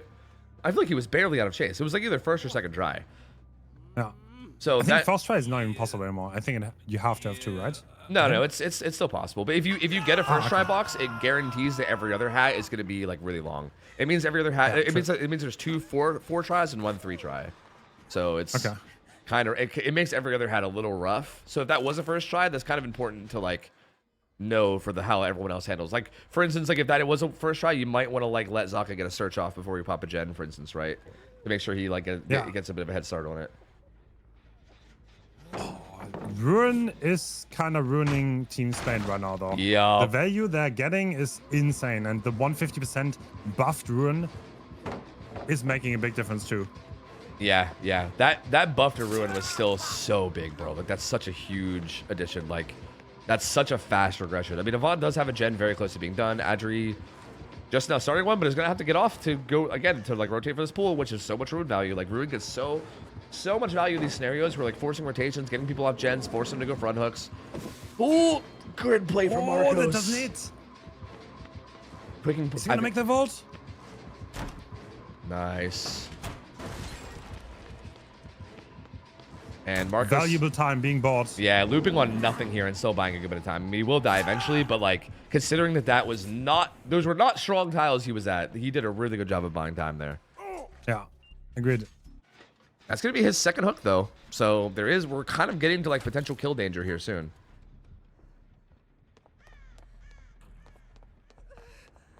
Zaka working on his bear trap. They did pop gen number 2. Andrew working on gen number 3. Honestly, this is still rough though. I mean, there's a lot of control being put down right now, right? Like Zaka's having to just work on bear traps. Like Ruin's still regressing everything. They need to send someone for this pool. Like, there's really only realistically like one person that even could be on a gen right now for the most part. Yeah. Oh, they find Totem though. Which one's it gonna be? Devour. Devour has no stacks, right? So if that's Devour, that's kind of like no harm done to Bubbo at this point. No, he has 1 stack. Sorry, he has 1 stack. I lied. I mean, is that gonna kick this game? Did he push him off of it? Or did he pop it? I don't know. I can't tell. No, he's back on it. Yeah, I think he got pushed off of it. Ooh. Nice try. Zaka's hat's gone. I think that was Devour, because I think I saw that gen still regressing. So, Ruin's still up. I mean, do they get the unhook though? Yeah, it's going to be... No. Oh, yeah, he's going to drop down and Bubbo's there. Uh-oh. I mean, this is body blockable. Yup. There's no way Adri gets this. There's no way. Like, this is easily body blockable. I don't think he can, right? Yep, there's no way. This is, like, pretty easily... Well... Big body Bubbo. Big body Bubbo. Oh my God, they hit last second. He was dead on the hut. He was literally dead on the HUD. Save. Oh my God, that's wild. I mean, for how long though? They pulled that motherfucker Marcus, out of the Grim Reaper's grasp, dude. That's crazy. Yeah, this pallet's not. Ooh. Awkward. Yeah, there's no way. Awkward. I mean, I think at this point that double save ends up just not even being worth, right? Like you sent everybody in, got a bunch of downs, injuries, time off gens with Ruin up just for Marcos to die instantly, right? So like... Yeah, that Ruin is definitely destroying right now. This is why, I think this is why every other team went Totem hunting early. This is exactly why. Because once you have like traps on, someone has to rotate and then you just have to get off those gens. And I'm sure that Ruin probably regressed more than 1 entire gen at this point. Oh yeah, easily. Yeah, it's been doing work. Because at this point we're at 3 gens and I think we're at 3 gens completely. Like I think there's probably like 0 progress. So like this is a rough spot to be in. 3v1, everyone injured. I mean, they're currently healing up, but like this is a very, very powerful position for Bubbo. And like, I mean, like, what are we looking at for a result here? Maybe like a 4K2 or something? You know what I mean? Like, if they can get something like a 4K2 by the end of this game, that is an insanely good result here. Like, we've not seen a result like that on Pig at all this whole tournament yet. So like, and it's looking like it could be something that high. Like this is like maybe the last decent palette setup I think on this whole map. Yeah. Even that. Wow. Holy, bro. The max that's distance of that crazy hit. launch. Wow. Bubbo is good at pig, bro. God, he's so comfortable with these dashes and like where he can use it. That is crazy. And that's Zaka's second hook. True. And Ruin's still up too. So like whatever happens here, whatever rotations have to happen here is gonna hurt them a lot. I mean, Yvonne's just gonna try to get the pull so that way Adric can still can keep working the gen, but still that puts Zaka death hook very quickly. Oh man. Yeah, I mean, that one gen might get interrupted that they have. Yeah, I think Bobo's going straight to it, and Adri's on it injured, so is he just gonna die on it? Certainly. Okay, pre-left a little bit. I think they must have called where the TR was. Because Adri did. Ooh, yeah, but this pallet is terrible. Like, yeah, nope, not going anywhere. So that gen, we're gonna stick with Ruin. This will be a bear trap too. Yep. Which, like, at this point, I don't think they even worry about their bear traps at all. Like I think unless they pop the gen. Like, I think at this point, you're playing to pop even one more gen, probably. Like, this is getting very dire. So, like, I don't think you even worry about bear traps at all at this point. Yeah. 4K3 is a crazy result. Yeah. This is, I mean, again, I think the fact that Spain at this point is, like, I feel like we're playing for 4K2, right? Like, that's what we're hoping to get to at this point. So, like... Yeah. Already, like even like your result that you're hoping to get for Spain is already like an insanely good result for Bubbo. So like, this is starting to look a little bad for Spain. And again, assuming that's enough to take the set, we could be looking at a 3-0 start to this best of 7, which is not great, man. Good stun from Yvonne there. Oh, it almost hits. Honestly, these add-ons do walk for the dash. Yeah, they really do. That dash becomes so good with this. I mean, they're getting a lot of gen progress right now. Look, if there's something that I think Spain, if there's like an ace in the hole for Spain, I think it's Yvonne in chase and then Survivor's cranking. You know what I mean? Like that's always a good position for them. But again, Andrew's got a good bit of pressure, but is injured. Although Bubbo did show himself for a second, so that probably triggers Adric to get back on that gen, and Bubbo even drops down. So yeah, Adric's getting a lot of... I think Adric's probably going to pop that gen. Like, they're calling out where Bubbo is right now, and Adric probably knows that they can work on that gen safely. That was quite a bit of pressure being bought by these two chases, but obviously Zaka being death hook, you would need to... Oh. That was a huge 50 win there. But yeah, I mean, he needs to find a way to stay alive here. This pallet also not very great. Maybe he can make something happen here. Ooh, still gets hit. I mean, that... Adri did pop that gem, but that means bear traps are now active. I mean, I think at this point, they're just going to aggressively play the timers, right? I think Yvonne's just going to be like, okay, I'm dead. Let me just see if I can get this gen at least. Dude, Zaka. Such a good chase here. Oh my god, Zaka. There's another pellet in this room. And they're doubling that gen. They're buying time. This is smart from Bubbo. Because, yeah, these guys have active bear traps now. I think as long as you interrupt them and keep them off of it, like, they're probably going to die. So, yeah. Man, that Ruin is insane, brother. That's like a Ruin advertising game right here. Actually, yeah. Best marketing campaign ever for Hex Ruin right here. Yeah. These survivors are doing so good at these 50s now, though. Like, both Yvonne and Zaka are just doing so well in chase this game. Like, Bubbo is creating all these scenarios where he, like, realistically can get downs, but these guys are just doing such a good job of avoiding it. And it's, like, somewhat bringing them back in it. Like somewhat, like, bringing them back in it to the point where they can, like... Now we're looking at, like, if we play perfectly, we can get a 4K1 maybe, but even that, I don't know. Oh, and now goes Zaka. Well, maybe not anymore. Yeah, that's going to be a pick, and that means Zaka's dead. There are only 2 survivors remaining. And yeah, getting another gen down is probably going to be impossible from here on out. Yeah, especially considering they both have active bear traps that I think have a good bit of progress too. So, like, as long as he's just harassing the gens, they're just going to die to their bear traps. Like, there's nothing they're going to be able to do. I wonder if they had anti-totem parks. Yeah, because, like, usually someone brings counterforce. You know what I mean? Especially considering Pig... Nice little bait there. Especially considering Pig is pretty low tier and the perks are usually pretty restricted. Yeah, right there. Counterforce on Yvonne. Yeah. Oh. Honestly, I would love to have a stat how much Ruin regressed the gens in this game.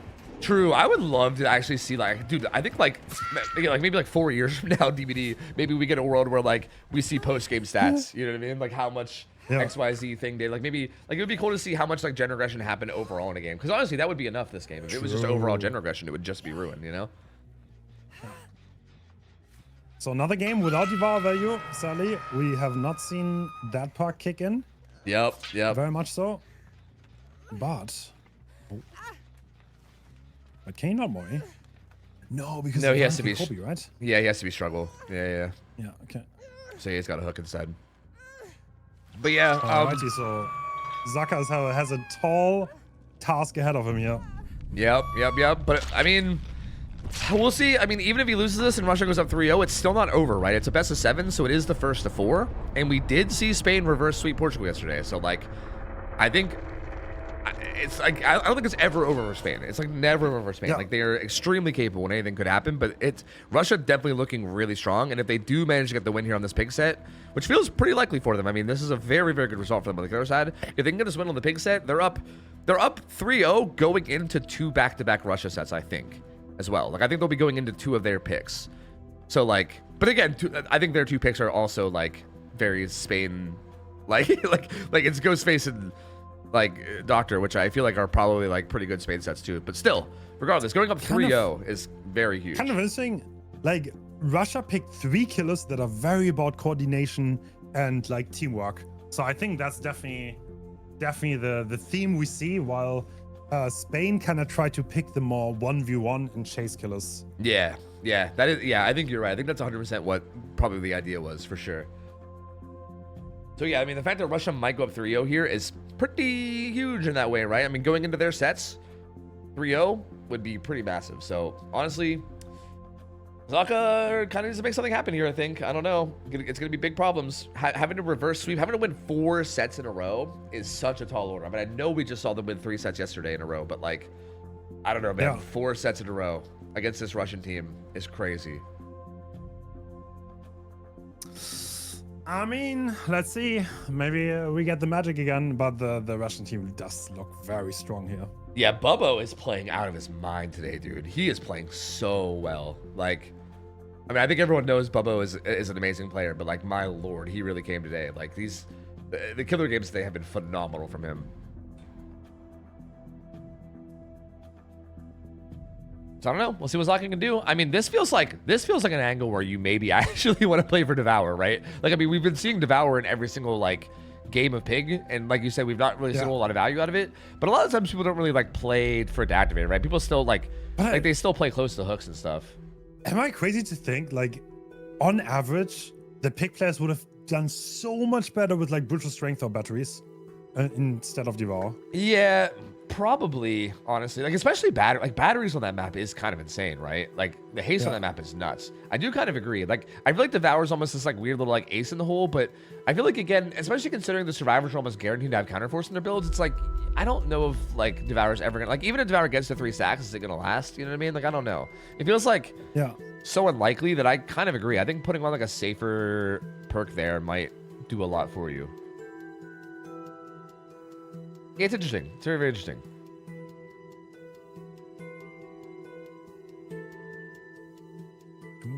I'm very curious to see what Zaka goes with. I mean, Zaka definitely does not shy away from very aggressive builds. Like that Singularity build we saw earlier, like just super aggressive build. So like, I would not be too shocked if we did see something a little bit more aggressive here. Like, I mean, like even like batteries, right? We saw batteries on Singu. I feel like this feels like a good batteries map. So like maybe, although maybe batteries is a bad idea though, because I mean the win con's 4 gens popping. So like as the gens, like you need the gens to pop to get the perk value. So maybe not. I don't know, man. I have no idea. I mean, yeah, I mean it's gonna be hard. But like even if they lose the set, it's definitely not over. They still have, after that is Ghostface, I think. So yeah, I mean, yeah. We can look at the parks. No, we see the oh no corrupt. Painless instead. Okay, that's very aggressive. That's really bold, and I'm wondering if like a lot of this boils down to the fact that like we know that the Russian team is like a very safe playing team. I feel like, for instance, if Zaka can like, and Zaka's a good stealth killer player, right? I mean, again, he's known for his ghost face. I feel like if he plays around the stealth really well, and they're like, if the survivors are being like too careful to the point where they're like not even touching gens at all early game with Ruin up, like you might not even need corrupt, I guess. Like maybe that's the thinking. Like They might just be playing safe on gens and not even necessarily just like full committing them, and maybe you can get away with no corrupt. And then if so, if you can still have a decent early game here, then you have a very, very strong build to try to get this actual win con. So yeah. All right, Zaka going in. Did he get spotted already? Yeah. So the way this works early game, by the way, is that the survivors are gonna, oh my god, we're bouncing, are gonna camp the hallways, and they're trying to spot the killer and then play it safe from there. And if they feel unsafe, they're gonna go back to the hallways, and that's exactly what I think we're gonna see here. And Zaka got spotted on one side, then completely switched sides, going to the other. Is it gonna work out for him? No, he has been spotted again. Spotted here. Yep. Oh, there's like a lot of survivors running there. Oh yeah, a stampede of survivors here. So like in a weird way, it kind of like does work out, right? Because I mean, this is true. 3 survivors pressured at least off gens, right? With Ruin up, so like temporarily, this is still a decent bit of pressure. Swatter gonna free throw this. Taking chase. Oh, big 50 wins, dude. And we're gonna try again, bro. Swatter. He's clean with it, right? Swatter is so gross, bro. I'm telling you, like he's becoming one of my favorites to watch as like a viewer because he's just so gross, bro. Like, yeah. I swear. Well, getting power control here is not great. He's just take that hit and get out of here. But 3 gens being worked. Oh, we're actually not going to commit the chase, and instead Hardwell is gonna get chased.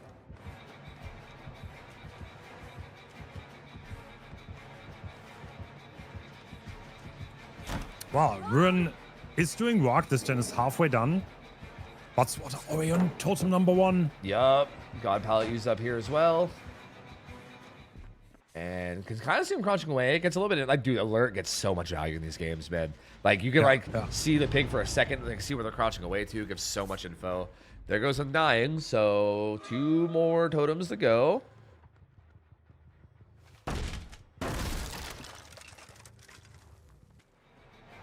Grinout's got a gen high progress. Swatter's got another one. Yeah, imagine. I basically the only thing you could do there is just hard commit and hope that you guess right. Right? That's like an impossible situation. So imagine just taking his hit and getting out of there. I think this God Palette down here is still here, right? I believe.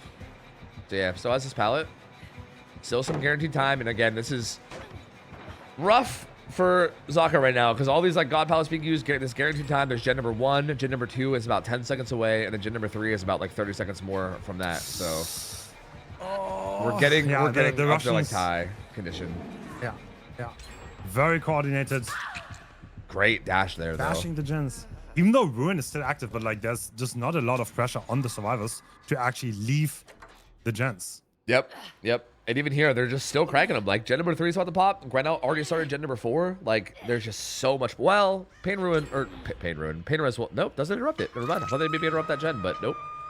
That's 3 gens done. So already, best case scenario now is a tie. Like, the win condition's already out of play. And that's the first hook. So not looking great for Spain. Dude, Russia looks insane today. I'm going to be honest. They look so good today. Holy. I don't know what, like. Yeah, the survivor side is just like so coordinated. Mm-hmm. They really are. And like, they're just making it so hard for the killer to like get that pressure on, you know? Yep. And then Bubba on killer is just so strong too that it's like it seems so hard to deal with. Yeah.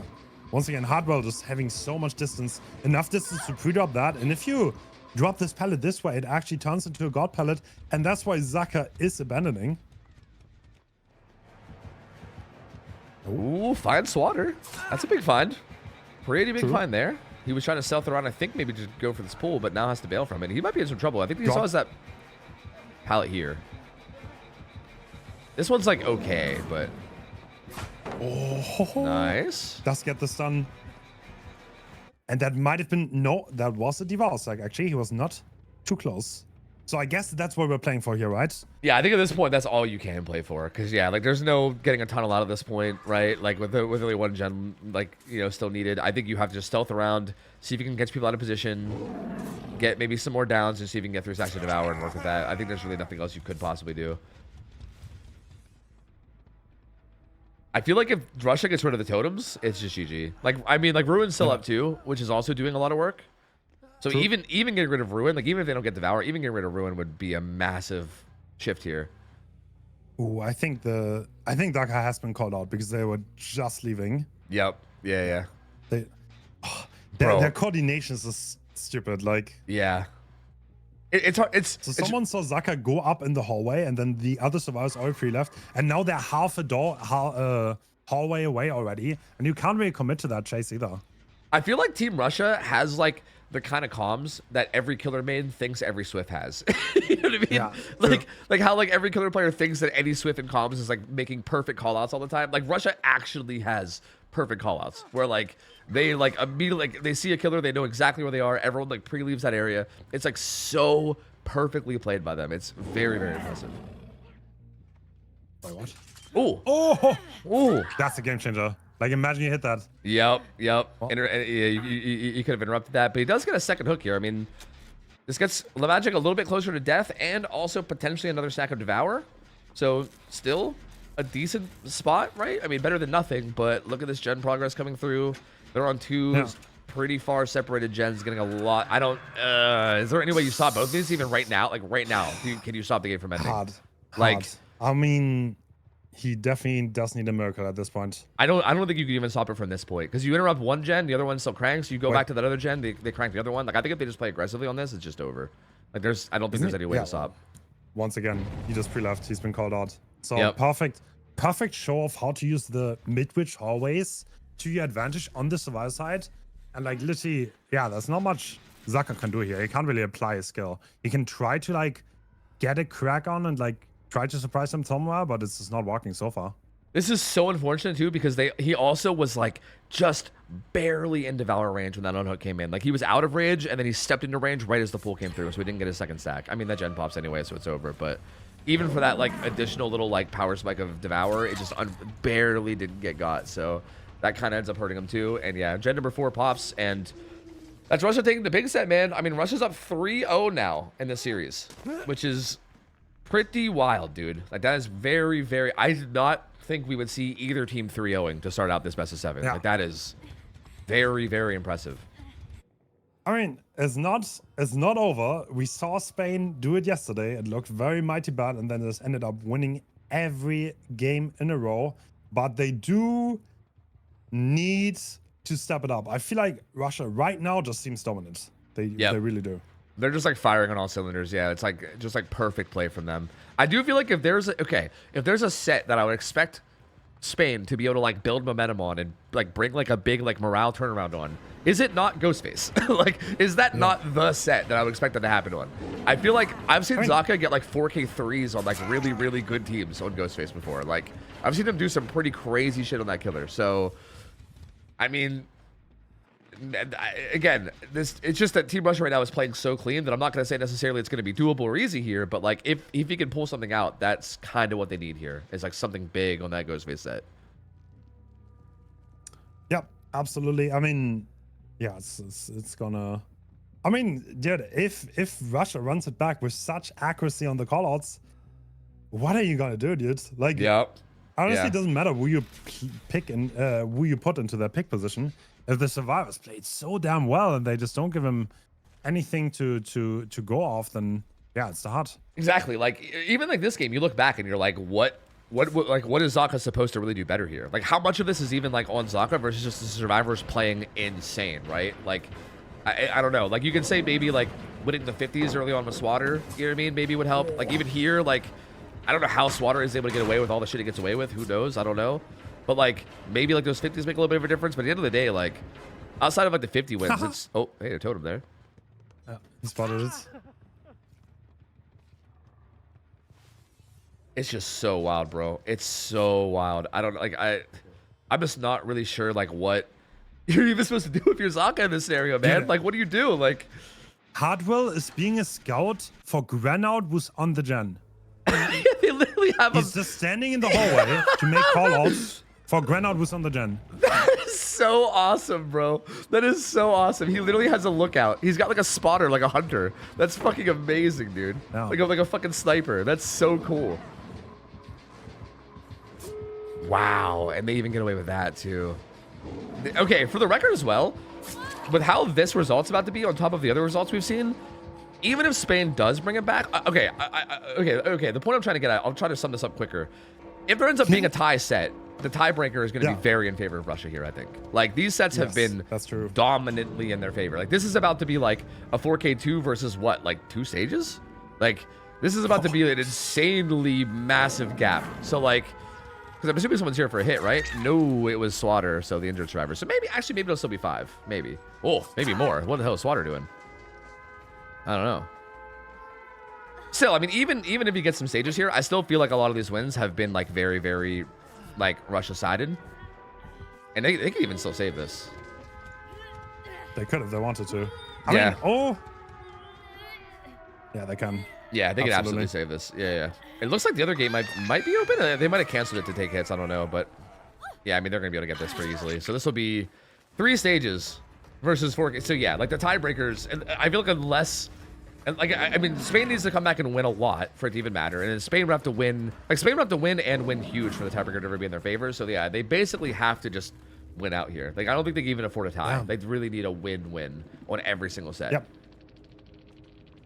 So that's kind of a huge deal. Like, at any point, like, Russia's killer, I mean, first off, they need to get a big result here on Ghostface. But like, if Russia's killer can either get like a tie on their second round, or like if they can open up with like a 4K1 and put pressure on them to like get better than that, like a tie is like not even good enough anymore. So this is rough. This is like pretty much as bad a position as you could be in for Spain here in this best of 3, right? Down 3-0, tie con, like tiebreaker way out of reach. It's yep, I mean, we need to pop off now. I mean, we need to pop off it. Look at the next 3 killers. I feel like if there was any 3 killers that I would expect Spain to be able to pop off on, again, it's like these 3. True. Like, true. It's. I mean, Ghostface. Oh, I don't know, man. Like, it depends on how well the Russian survivors play. If they play flawlessly again, which that almost looked as good as you can get, honestly. Yeah. That was quite insane. If they do that on Larry's too, then it's gonna be rough. It's gonna be rough. But Zaka, generally considered the best Ghostface player in the world. So can he apply that skill? What can he do? I think it's a little bit easier on Larry's, to be honest. Larry's does not have that many long hallways, and it's a little bit harder to call the killer out. So he might have more openings to packet them and hopefully get some downs. yeah, absolutely. I think this is definitely a better spot than Midwich. Like, I still like, bro, Hardwell being a scout there for the hallways is the cool. That's the funniest shit. Yeah. It also is so cool to see. You definitely can't do that kind of stuff on Larry's, at least not as easily. There is some hallways or whatever there, but like not really as much lines of vision. It's a lot easier to like weave in and out of rooms and like, you know, take weird angles on people. It's like you can do that a bit, a little bit, but for the most part, you still got to go, like, you can only go up floors at the corners, right? So if you're downstairs, they know there's only like 4 places you can go upstairs. Like, there's a lot of like limited movement on Midwich, whereas that's not really the case on Larry's. So there definitely is a lot more options for him to kind of utilize his stealth and like his positioning and everything. So yeah, definitely an option here for him to try to make something happen. But yeah, again, it's like you said, I think at the end of the day, if Russia is still playing as good as they are, like, okay, would you agree that I feel like, for instance, I've seen Ghostfaces get big results before, right? Like, I think it's one of those weird sets where like he can absolutely get like 4K3s, 4K2s, 4K4s even, but I feel like when that happens, it's almost always because the survivors are playing at least a little sloppy, right? Not necessarily like super sloppy, but at least a little sloppy, right? Like, you have to take advantage of at least like some mistakes to get a big result. Like, I think if survivors play correctly, I feel like there's almost no way to get like a super good result. So I think that's true. I'm pretty confident in that, which means we are still relying on Russia mistakes here, which is not great considering the way they've been playing. I guess Zaka's playing Ghostface here. We're gonna see. That should mean we should load in any second. Not much time wasted. I'm assuming what happened was that they were ready so fast that the production team couldn't even get their builds ready, which honestly, if that's the case, that's fine with me, dude. Yeah, I think that is the case. That's fine with me. They're just ready to go. So Zaka already... Alright, he's already been spotted by Granat, didn't he? That's why he's changing his approach, trying to come from the other side. We have Sloppy Butcher, Painrest, Corrupt, and Eruption. So no big surprises on the build. Oh, that's a fast hit. Yeah, good first hit. And we can see the wallet add-on coming in, recharging the power on a pallet break. That's the meta add-on on Ghostface because there's so many pallets on this map. And looks like I think he wants to just commit a couple God Palace down here. Like, so again, like the way this map is played, by the way, is like an M1 chase is like not really viable, right? There's like a lot of strong pallets on this map. So you can't really just commit. Like, we see Zaka's not going to commit to that for sure. But I do still think it's worthwhile to kind of just like deplete some of those God Palates, right? Like right there, he can just chase Swatter. He knows he's going to basically be forced to run into the next God Palette and throw it. So you can get some of them out of the way, because as you get a lot more of them out of the way, you just create more and more dangerous areas that they have to play around later, right? Like, as the match goes on, they have less and less safe positions to, like, stay in, and that can end up being huge. So what we saw there, Zaka's position was unknown, and what the Russian Survivor team did is they got off gens completely, and they're just holding corners until they know where Zaka is. And because of the third-person camera, obviously, it's a little bit more likely that the survivors are gonna spot the killer first, and if they do, then they can maybe try to stealth out, call the position, and Zaka kind of not finding anyone. But he does have a lot of stock on Granite, and that might make a difference in a bit. Yep. That 99 stock, always super brutal, right? It's like basically being injured but not being able to be healed, right? Like, you can't really do anything about it. Like, if the killer just kind of stumbles upon you, he just full stocks you, you're one shot down. There's not really much you can do, right? You got to be real careful when you know that you're high stocked. Ooh, gets a little bit there on Excise. A little bit more. Okay, he's got Excise high stock now too. So 2 survivors high stock, but does get broken out, unfortunately. Not too shabby, yeah. These stocks, by the way, they matter quite a lot. And getting those 2 with pretty much no progress is actually quite big, and a good pacing for Zaka and Ghostface here. Yeah, you almost have to kind of needs to watch out, but this is a God Palette, so he's going to throw it instantly. And the moment that God Pellets get thrown, Zaka obviously knows he can just get his power back by breaking the pallet. Yep, he gets a little bit more stock on him since he knows his power is going to be back immediately anyway, so just doesn't mind. Same thing here, gets a little bit more stock, breaks the pallet, gets his power back. Granite, I think, is in trouble though, no? Yeah, I think he's unless there's something in his corner. I don't know. Like the corners sometimes have God pallets. I don't know what's there though.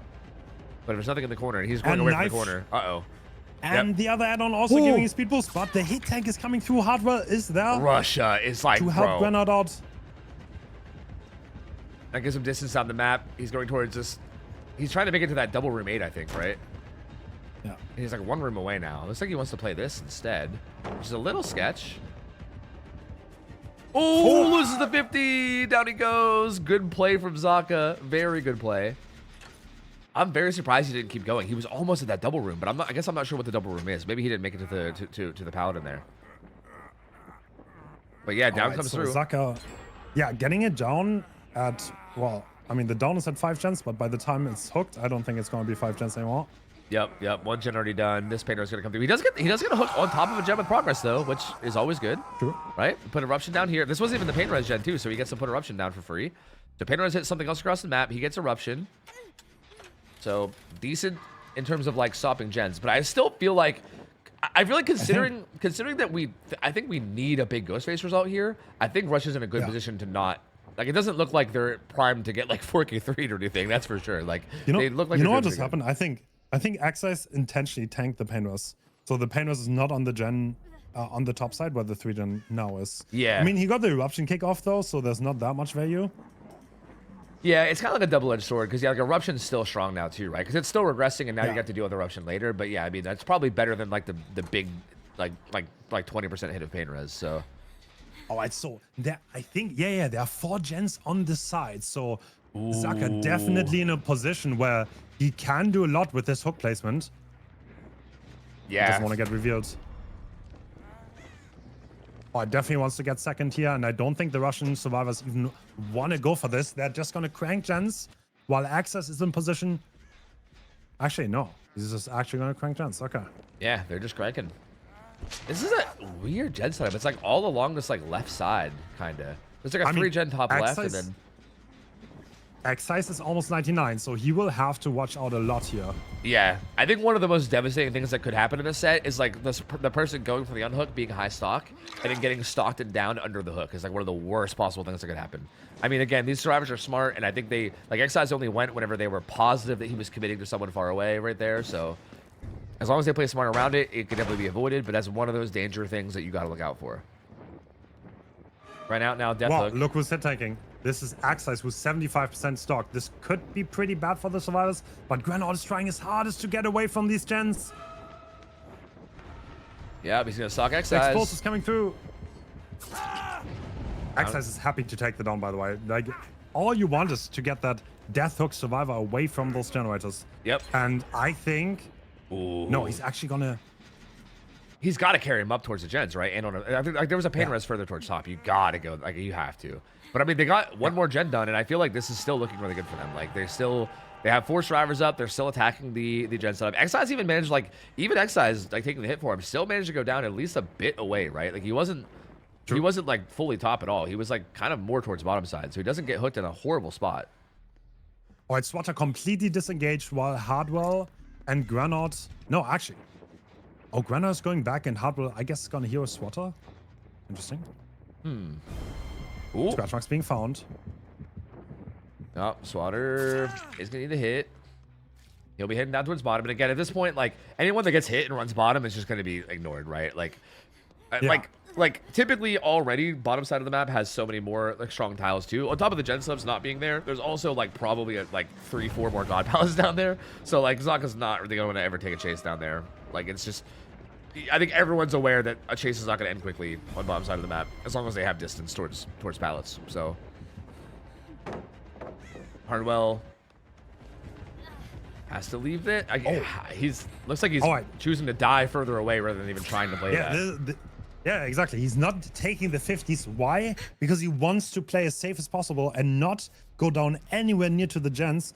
And obviously Zakas is trying to carry him kind of back into it. No, not even, right? He's just gonna take the pain, I guess. This is at like 7, right? I think. Yeah, it is. Yeah, so yeah, it is very interesting to see that. Like Russia literally opting to like die far from the gens rather than even trying to stay alive. Like instead of trying to play 50s, they're that much more concerned with hook positioning, which again I think is actually really smart.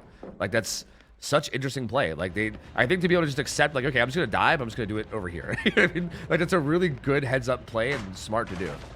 Exile's definitely getting stalked here a little bit. 99. Okay, full stock. That was very well played by Zaka. Didn't waste much time on that at all.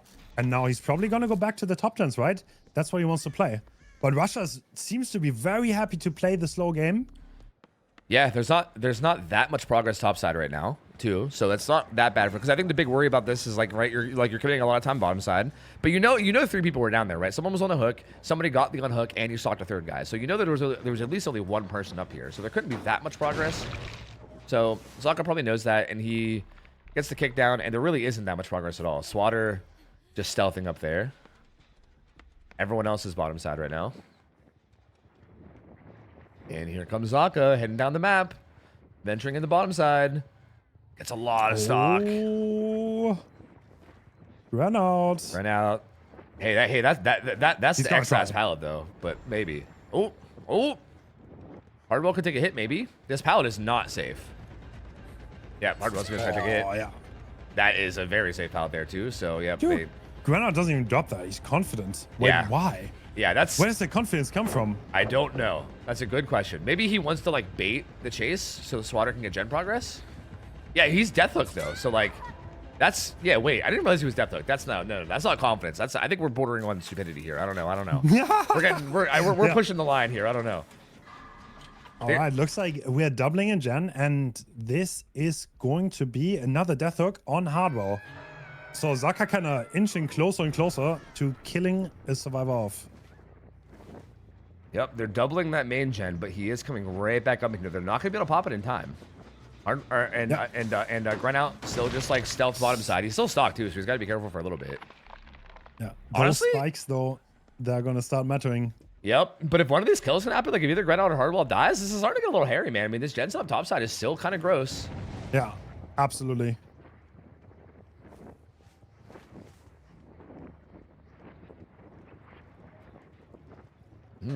Swatter doing such a good job of stealthing top here. Like he keeps just staying up here without getting found, and Zaka has not checked upstairs yet. So Swatter just staying top side position. It's right. Like oh, well, wait a minute. I spoke too soon. I mean, the main reason for this is Swatter wants to stealth up here. That way, like, if Zaka ever commits bottom side and they're able to call that out, then they have someone already pre-positioned to immediately jump on the gen and get maximum amount of progress, right? So it's very very important to stay hidden there, and he does eventually get found and pushed out. So now they don't really have anyone in position topside. I think Zaka understands that, which is why he's committing a little bit more here. Oh my God, Access was 99, I think. Oh, and he broke him out instantly. And look, yep. That is a huge game changer. Yep, and look at him. He's like, yeah, you can't hit me now. Haha, you can't hit me. Because if he gets hit, he resets entirely. This pallet's not safe, though, to be fair, especially with drop like Knife Sheath, especially. Yeah. So Emerson Hayes could make the difference here. Good pathing. Oh, Swatter's there. The team play from Russia is so good. Xeyes has his pallet in the corner, too. Here, he's going to his pallet. Xeyes going to Xeyes pallet. Yep. No way we're playing the Xeyes pallet with Xeyes. Xeyes add the Xeyes pallet. There's no way. All right, Xeyes, do you know your own check spots? Oh! No, he doesn't. Oh, no! Zaka killed Xeyes at the Xeyes pallet. There's no way. Okay, it's over. Spain wins. It's the start of their downfall. God. It's the start of their downfall. He killed Xeyes at the Xeyes pallet. It's over. This is the beginning of the end. This is like an omen, that's bro. That's kind of an ego move, honestly. Yeah, this is an omen. I think bad things are coming for Team Russia. I don't know. I'm only like a little bit superstitious, but I'm feeling like this means something. Ooh, Hardball does get spotted here too. He was the one here. I think he's just gonna have to pull. They are doubling that gen pop. The gen is gonna pop. Yep. And Zaka's gonna try to interrupt it, but it's too late. Yep, that 3 death hooks at this point. That is the gen setup completely broken though. There is a gen completely bottom side down there at like 7. Ooh, you know. Oh, that. Wait, we wanted to check. He knew.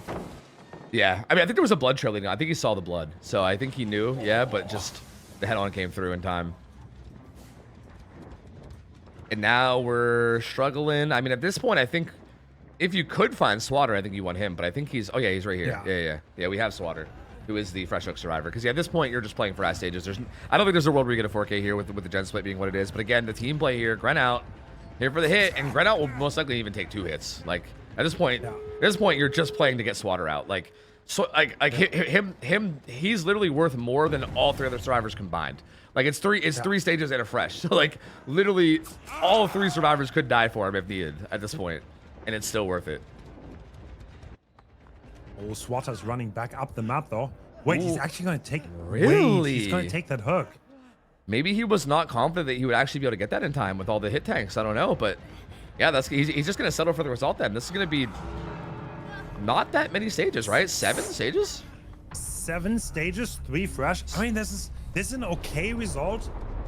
I would say almost average, right? Like there's an average result. Yeah. Pretty average result. I think getting Swatter out there is huge. I'm surprised he didn't play for it more, honestly. Like, because you kill Swatter there, that's 9 stages for fresh, which is actually like that's above average, I'd say, right? So I feel like. I mean.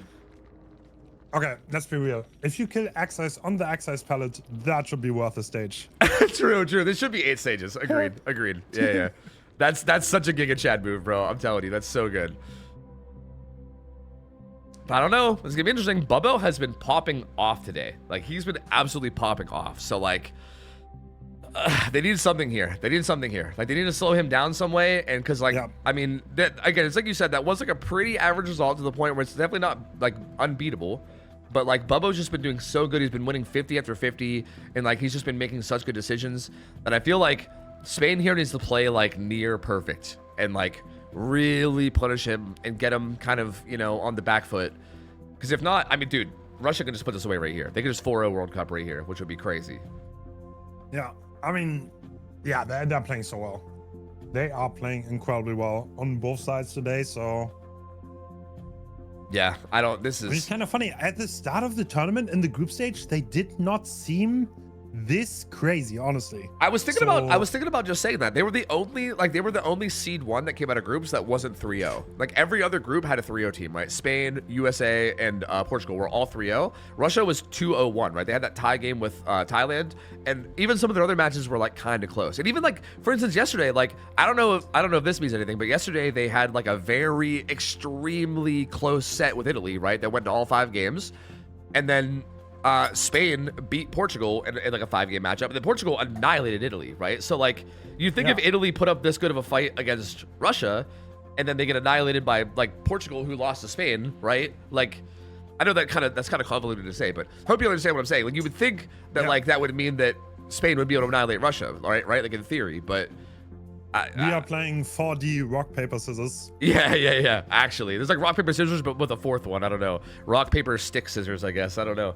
And I guess that does not apply here because Russia has this completely figured out. I mean, I will say, again, I don't know, like, maybe I'm wrong here, but I felt like Bubba was a little off of his game yesterday. Like, I feel like again, you could chalk it up to Italy's survivors being really, really insane. Like, maybe Italy's survivors were just on their game. I don't know. But I felt like Bubba was struggling a little bit more yesterday than I'm used to seeing. Like, usually Bubba is just really insane on every killer. And I feel like yesterday was a bit of a rough day for him, which is maybe why they were like they almost got knocked out by Italy, right? Like, it was extremely close.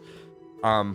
And I feel like today Bubba feels much more on his game. Like, I feel like he is firing on all cylinders, making all the right decisions. Like, I mean, winning enough 50-50s. Again, it's hard to win. Like, there's no way you're winning every 50 against survivors like Yvonne, Zaka, like Marcos, Adri. Like, these guys are good. Like, you're not winning every 50, but he's winning enough at the right moments, and he's making it work. So definitely feels a lot more in his game. I'm not gonna lie, in this tournament, we saw so many players pop off.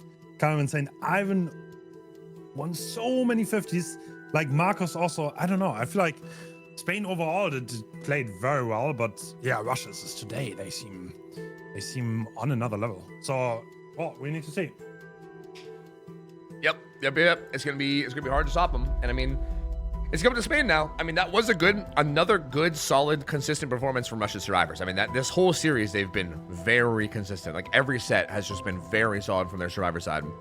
It's been super hard for Zaka to get any kind of like a really good result. And again, same thing here. Like, he got a decent result, but it's hard to get anything above decent. And and it's not felt that way for Bubbo. Like, Bubbo has been getting very big results. So Spain's really got to like buckle down, get it together here, make sure that they are like really playing well. And I mean, we'll see. Like, for instance, even that game, like every single time someone got full stock that game, there was a hit tank like right there for him. It didn't always work out. Like, we had a couple times where they got the down anyway, but like the fact that they were already like pre-positioned every single time to like be ready for it is so like it's so much harder than people might realize, right? Like, it's very hard to always be in the right position at the right time. It's so difficult. Like, Russia makes it look so easy. So you might just be like, oh, that's just typical survive with friends, haha. But like, dude, it's so hard to play like that, and they're just, I don't know, they just make it look simple. And I don't know, we'll see. Spain definitely seems to be like a much more aggressive team in terms of how they play, right? Like, I feel like Russia seems a lot more like safe macro team play. Russia much more aggressive. They're like, go ahead and chase me, I don't care, I'm a god at 1v1, so it's not gonna matter anyway. And so far that's not been working out in this best of 7. So we will we'll see. Well, we're looking at match point. Can Spain pull it back? So, I mean, oftentimes these games start pretty slow. If Spain has a good start and they don't give an early hook and they don't give up too many tags, then I think they could definitely play. And we see Bubbo bring Devour Undying Ruins. So the same build he brought on pick. He's got Philly as well rather than Olsen's wallet, which is very strange. Not running Olsen's wallet is very bizarre to me. Ooh, okay. Immediately finds Zaka here. He must have started to get broken out, I guess. So for the record, the gray item he has just makes him stalk people 20% faster, right? It's just like faster stalking. But you lose out on the getting. Oh! No way. Did he get mind camped on that pallet? Not looking great here for Spain, man. Uh-oh. I mean, you said that we just need to not have like a early down or whatever. It's like literally 10 seconds from you saying that, and this is a very fast down. I might have done the caster curse. I'm so sorry. Sorry. You might have. Yep. I'm That's glad. very unusual, though. I would not expect a player like Zaka to down that pallet. Right? Yeah, same. That's what I'm saying. Like, I feel like Spain's maybe a little off their game today. Like, that's very bizarre. Like, I don't know. And here they are again. Bubbo getting some stock. Trying to get some stock onto Marcos. There are some angles on this pallet, so you can stalk through the cloth here. Yep.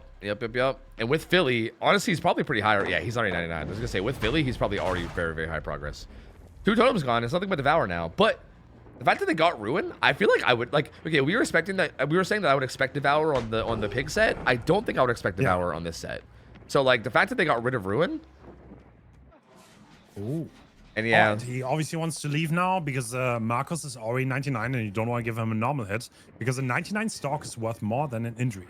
You can heal an injury, you cannot heal a 99 stock. Yep. So some people might get confused by that, but yeah, it's definitely the right play just to leave him alone. Like, Marcos now has to be very scared because if at any point Ghostface just turns up a corner near him, he just insta dies. Wow, Philly honestly is, you know, I don't run Philly a lot, but that stock fills up hella fast with that add-on. God damn. Like he looked at Zaka for like maybe a second and he's already like half stock. Like that's crazy. Yeah. Well, looks like there is a little bit of a top 3 gen, but literally he's gonna play Proctus for the rest of the game, right? Yeah, well, he's always Devour if he can get that going. And again, I think it's a pretty well hidden Devour too. They got rid of 2 totems and it was Ruin Undying, so they might just think it's Ruin Undying, right? Like they might not suspect anything else. And this map does have some kind of awkward totem spawns where like I don't think like it's decently likely that you won't just randomly stumble across it, you know what I mean? Because of how weird the totems are. And bro, if Devour activates this game, that's gonna I think Devour getting the 3 stacks and not getting cleansed right away is just basically immediately like I don't know, with the win con being 7 stages, that's gonna be devastating. I don't really know how you work around that. Lots of stock on Adri here too. 3 different survivors high stock now. Everyone but Yvonne is high stocked. And yeah, I think he's going to pop it here. Because drop like that. Oh!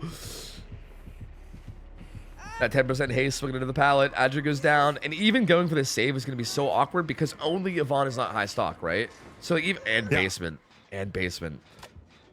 We're still at 5 gens, by the way. Obviously, 1 is about to be done. But there is a 3 gen around that hook. So Babo has gens to play around. Wait, is that 4? Nah.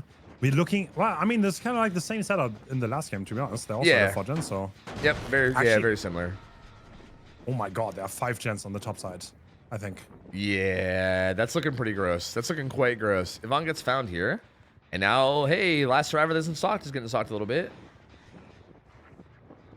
Not fully, though. Getting this save is going to be so hard. Yep, this is going to be extremely difficult. Like, everybody's high stock and they have to know it, right? They all have to know it. Like, I mean, he doesn't have Olsen's wallet or anything, so he doesn't have any way to get his power back super fast. So if they're able to break him out and then make a play for it, then maybe. But even then, it's like, how do you do any better than a 1-for-1, right? Are we going to break him out and then also double save? Like, I don't know. In basement, like, I don't know. I don't really know how you make this work at all, especially because it's in the gen setup. I don't think they do. I think they're literally just going to do gens. But, like, can you get enough gen progress that for it to be okay to let Adri die? Especially considering Bubbo's going to leave as soon as he hits struggle, right? Like, he's not going to let these topside gens get done for free. There's no way. Yeah, looks like Ivan is already in position trying to scout him out. The break. Oh, see, this could be it. Though. Yep, the breakout. Actually, and then also them going for the pool now as well. So, like, this could be, like, their moment to do this. Kudon is about to be back, though. Bro, he's just gonna get Marcus here, right? Yeah, I think so. Yep. Yep. And then I think he could just follow. Wow. Yeah, then he could just follow up on Adri too if he wants to. Well, he might just take this basement hook, because I think you know, the difference between getting Swatter last game or not, like that makes a big difference now because now Babo can just go for the stages and doesn't really have to play for that many. Yeah, that's why I was so surprised he didn't make more of an effort. Like I think there was like 1 more full health survivor, I think, and everybody else was injured in that end game. And I felt like, again, it's obviously kind of risky because if Russia like sends hit tankers and gets Swatter out, then like, you know, and then like you could like lose 1 potential stage. But he was like so fast to settle for 7 stages rather than trying for the 9. Like, I don't know, it's so interesting. Especially considering the fact that they're like backed against the wall, like need to win this set, like absolutely need this set or else they're out of the tournament. I was so surprised at that decision making at the end of that. And yeah, I think it's kind of coming back to bite him now. It's making the job on Bubble here a lot easier. Oh, that is so bad. Someone got stalked on the way to basement. Does he get pulled? He gets a force lock. Oh, this is devastating. Is Yvonne there maybe? He's broken out. So if Yvonne can like hurry up and get in there maybe, but I don't know where the hell he is. Bro, the problem is Yvonne is also... No, he's actually going to hit him. Okay. He was also 99s. Yeah, but and yeah. At the same time, we're collecting the hooks left and right.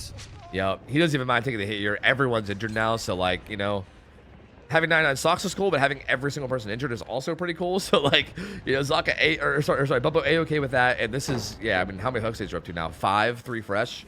We're basically 2 stages away now. We're two stages and 1 fresh away from the win at this point. Yeah. With still 2 gens up in like this it's all just these 4 gens. I mean, you can see it on Yvonne's screen right there. It's just that brutal 4 gen top side is all that's left with the hook in the middle of it. Oh, it's looking grim Is for there a way Spain. to come back from this? Is there any way to come back from this, Tofu? I don't think, considering they're all injured too. Like if they, I mean, Zaka's dead. Zaka's dead. Like there's no saving him. Like they have to, That's they would true. have to heal. Like he's dead. So they basically need to let Zaka die, I guess, and then break this 3-gen as a 3v1, which they either need to do aggressively right now, which looks like what they're trying to do, or they need to heal up and do it slowly and strategically. It looks like they're going for the more aggressive route. Maybe now they bail away and heal. I don't know. But at this point, you basically need to do these gens without almost like any more hooks coming in, because I feel like even one more hook would make this hard. Like technically, if a hook comes in on Adri or Marcos, it's not over.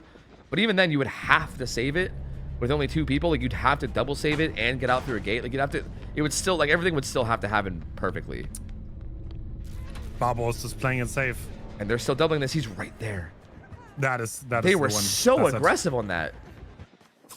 So Yep, with that yep, and hook that's on it. Ivan, I think Russia wins. that's it. Damn, what a dominating performance today, though. Wow. Yeah, Russia just 4-0s this. I did not expect that, bro. I did not expect. Yeah, Look at he's same. celebrating. Bubbo's celebrating. I mean- Yep. They played exceptional today. Their survival performance were immaculate. Their teamwork is incredible. So Dude, I think it's also a confidence thing because Spain kind of started losing. They didn't start off that well, and then it felt like they never really got into it. yeah, I'm telling you, I said this in the very beginning. I think that singularity set was huge, man. Like, I think setting the pacing here, because I think that's what we saw yesterday against Portugal. Like, I'm telling you, the second that Zaka got that clutch win on Doctor, it's like the momentum and like the just like morale, like everything just shifted, and then Spain was just like flying on all cylinders. Like I think that was the thing. Like they started out with that singularity set where Russia was just dominant, like super dominant, and that just like set the pace, and then they just never let up. Like I think at any almost point, got the gens done too. They almost got them done. That was so close. yeah, this was very, very close. It was so close. Like, I feel like if Russia let Spain even get a bit, like even a little bit of momentum here, who knows what could happen. Like, I feel like they could have absolutely ran with it. But yeah, I feel like it was just never, like the momentum was never in their favor. It feels like they were just a little bit off their game, maybe not feeling that confident. And Russia just firing on all cylinders, just, I don't know, just never let off the gas. It was just crazy. I would never expect this to be a 4-0 for either side even, right? Like, I don't know, that's wild. Especially with the sets chosen, right? Like, I mean, Russia picked sets that like Spain were like picking all tournament. Like, just like they just did not care. They were just like, whatever, man. We'll just win everything. Like they just do not care. It's so wild. I feel like Russia's teamwork was just on point today. Like they took the hits when it mattered. Yep. Like They that's. just played it very well. Yep, like that Signu set was like perfect. Like the teammates coming in and like giving EMPs. The like, you know, on this set, a survivor being there for the hit tank every single time. Oh, I think Yvonne once Moried in the middle. Yeah. Right? Maybe? Damn. Oh. What What the hell? There are things going on. Oh, okay. Bad things are happening to Yvonne right now, I think. Yes. We're farming blood points in custom. One more I think that's stage? what's going on. Yeah. I mean, they're gonna get blood points for winning the tourney, so. Oh, so No problem. actually farming blood points. Yeah, actually. All right. Well, Marcus left. He said, right. "I don't know what Yvonne's doing. He wants to die, but I don't want to die." But Marcus got the hell out of here. Man, that was a hell of a way for the World Cup to end. I'm gonna be honest with you. It's so interesting to me that every single round of the tournament was so close, neck and neck, except for the grand finals where Russia just blows out. That's so weird. Yeah, today. Today was like blowout. That's true. Yeah. And that is it for this tournament. Tofu, thank you so much for casting with me. It was an honor. Yeah, man. Thank you you. so much for having me, dude. Big congrats to Russia for winning this. Honestly, they looked absolutely phenomenal. Again, obviously one of the favorites of the tournament coming in, but still, I think kind of an unexpected winner. Like, even though they obviously were one of the favorites, still huge performance from them, man. That's so huge. So congrats to them. Yep. And many thanks to all the people in the back, Tofu, Spooky, and Odds for casting with me. Everyone who donated to the prize pool. The players for playing sportsmanship and being good sports about everything. The viewers who cheered on everyone peacefully and in a respectful manner. I appreciate all of you guys for making this an amazing tourney. I had a lot of fun. Hope the viewers did too. And yeah, I mean, I'm sure we're going to do this again at one point. I'm sure of it. Yeah, I hope so. I hope so. Well, thank you for having me, man. I'll hop out. Yeah, And thank you, Otto. Bye yeah, bye. have a good one. Later, dude. All right, chat. That's all for World Cup. That was a really, really good tournament, dude. That was such a good tournament, man. Dude, Russia was just insane today, though. Like, they were just insane today. Like, I don't know what else. I don't know what more to say about it. Like, I did not think that today was going to be a 4-0. I did not think. Like, today was such a fast day, bro. It's only 4 hours in. We're 4 hours into the day today. I feel like, bro, fucking, like, we had a goddamn 12-hour day yesterday, and then today's just a 4-hour. Like, just a 2-0 and then a 4-0. Like, just six games all day today. It's crazy. Wild stuff. Yeah, Bubbo does stream. Here, I'll shout him out. Bubbo does stream. He is considered, like, the other day I heard, I think, Virtual talking about, like, discussions on who, like, the GOAT of comp is, or of, I guess, of all of DBD.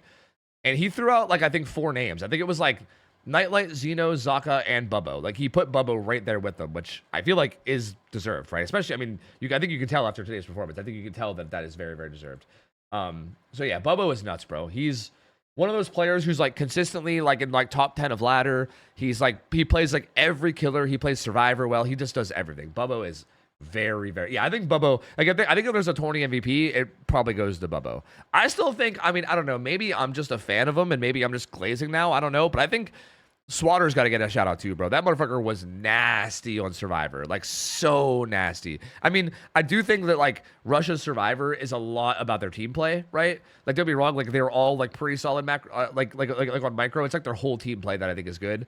But Swatter made some insane plays. Like, I think, like, the flashlight saves he got in the set versus, like, Italy, for instance. Like, he just made so many plays that, like, I don't know, really, really helped carry them on top of everything else. Oh yeah, of course, Lunchy as well. Thank you, Lacapelli, for the gift sub to Lunchy. Of course, big shout out to Lunchy who subbed in. Of course, yeah, fucking Lunchy. Oh god, yeah, Zaka. I mean, Zaka was an absolute machine in the set versus Portugal. Like, again, the fact that Spain beat Portugal at all is still surprising. Like, for the record, like Portugal, I don't think anyone expected Portugal to not make it to finals. Like, I feel like almost everybody expected Portugal to win the whole tournament, right? So, like, the fact that they didn't make finals at all was super insane. And, like, again, Zaka did play completely out of his mind, like, leading up to that, which is obviously worth noting. It's just, again, and even at the end, like, to be fair, even at the end there, like, against Russia, I don't know how much of that realistically was, like, on Zaka not playing well versus how much of that was on, like, Russia just playing fucking insane. Like, I feel like that was mostly, like, I don't know if any...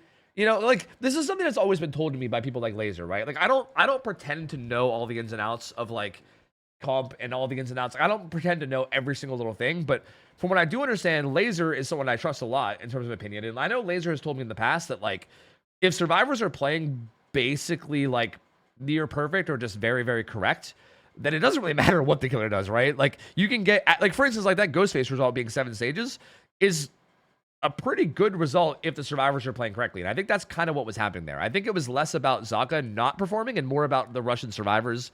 They were performing. You know what I mean? Like, I think it was more about that than anything else.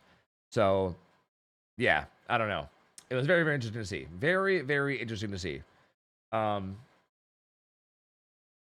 I don't know. I was hoping for more out of Spain. I was definitely hoping I'd see a little bit more. I was hoping that series would go longer because I think that both those teams were nuts and I definitely wanted to see more, but I can't really be mad about Russia just 4-0ing. I mean, they played so well. They fucking deserve it, man. I mean, they deserve it. Like, insane players. Insane players. What's the score? It's over. Russia won 4-0. Russia won 4-0. I'm finding somebody to raid. Hold on. I'm finding somebody to raid. Give me a minute. I'm looking around. This is not an hour that I usually end at, so there's, like, a lot of people live that are normally not live at this hour, so I'm trying to figure out who I'd like to raid. There's like there's like fucking 5 there's like 5, 6, 7 options of people that I would like to raid, and now I don't know who the hell to raid. Rough, man. I think high-level comp DBD is very snowbally, and a 50 loss at the right time can turn an entire set. I mean, that's kind of true, but also I feel like you also kind of play, like, if your positioning is correct, then you kind of play around that anyway, right? Like, for instance, if you're taking a 50-50 where if you lose it, the whole game turns around, that's also kind of you being out of position, right? Like, I think, like, for instance, like, how many times was Russia in a position where it's like, if they lost 150, the whole game turns around? Like, I feel like that's also like Like, I think that's it's hard from like a spectating point of view because you can't see like the lead up to certain scenarios, right? Like, I feel like if you're finding yourself in a scenario where it's like, wow, if I lose this 50, the game's over. Like, that means that a lot of things must have went wrong the whole way up to that point, right? Like, I don't think Russia was ever in that point the whole time in that whole game, right? Like, they were in pretty good spots that whole time, and I feel like that's what I mean. Like, that seems like how it works on, like, you know, at first glance, but I don't think that's actually how it works. I think it's like a lot more complicated than that, and I think there's so much more like positioning that comes into play, and I think Russia never even let themselves get into that kind of a position to begin with, right? Because they just played so well the whole way throughout, you know. Anyway, no, pre-dropping new Macmillan tiles are not smart. No, that's not a good way to play them because they're not safe. They're not safe after they're thrown. So no. Anyway, I'm gonna hop out, guys. I'm not actually streaming for the rest of the game today. Or sorry, I'm not streaming for the rest of the day today. I'm gonna go get some food in me and stuff. I don't know if I'm gonna stream tomorrow. I feel like there's a decent chance I'm gonna stream tomorrow, but we'll see. I'm gonna be perfectly real with you. I've not been sleeping much lately, and also like have not done much either. Like, I haven't had a lot of time to like hang out with Mariah because we've been on like opposite schedules. There's a minor chance that like I might just be like, fuck it, I'm taking off tomorrow to spend some time with Mariah, right? Like, there's at least a chance of that, but it depends. I mean, we'll see. Like, if I end up getting a lot of time with her tonight, then maybe it'll be fine. But just letting you know, there's like a 50-50 of me being live tomorrow. Like, I definitely might. I also might not. I don't know. It's probably like a 50-50. So we'll see. But if I'm not live tomorrow, I'll be live again on Tuesday. And then we'll be back to our regular schedule, right? Like, we won't be doing this weird, like, you know, taking off Fridays, blah, blah, blah. We'll be back to just every day other than Saturday. So normal schedule will be coming back soon. Thank you guys so much for watching. Thank you guys for being here. I appreciate you guys all watching from my POV. Again, I know that Hens was like the main host, and you guys should definitely all support him. He's the one that did like the hardest work, all the hard work for this tournament and everything, and you guys should support him as much as you can. But I'm also really glad that there were people that wanted to watch it from my POV too, because that makes me happy, right? I know I'm like kind of the side stream here, but there were still a lot of people showing up and giving love, so I appreciate you guys, man. Thank you. Even a lot of like new viewers too, so like thank you. I mean, shout out to all the new gamers. Even like I know my regulars are obviously gonna like come through, but all the like new viewers coming through too was kind of huge. So thank you guys. I appreciate you. Thank you. I'm gonna raid. I think I'm gonna raid Lel. I've never gotten a chance to raid Lel before. Lel was one of the gamers that won my tournament a while back. He won the Big Summer Brawl with Team Meow Meow Meow. And I've never had a chance to raid him, which is, you know, unfortunate because I think he's a great streamer. He's a cool dude. And I just want to be able to support him. So he's currently doing well, it says Lelathon day 2, but I don't see the timer, so I don't know. I'm not sure if he's doing a subathon or not, but I don't know. Either way, I just want to rate him because I think he's a cool dude and a good streamer. So you guys can go hang out with him, and I will be back probably tomorrow or Tuesday. We'll see. You can go hit him with a Get Ready Nerd Debated. Go vibe with him. Go hang out with him. That's gonna be it for me. Thank you guys for hanging out. Love you guys. Thank you guys for being here. You guys are the best, and I will catch you guys later. Have a good rest of your day. And I'll catch you guys later. I'm out of here. See ya. I'll take care. See ya. See you later. See ya.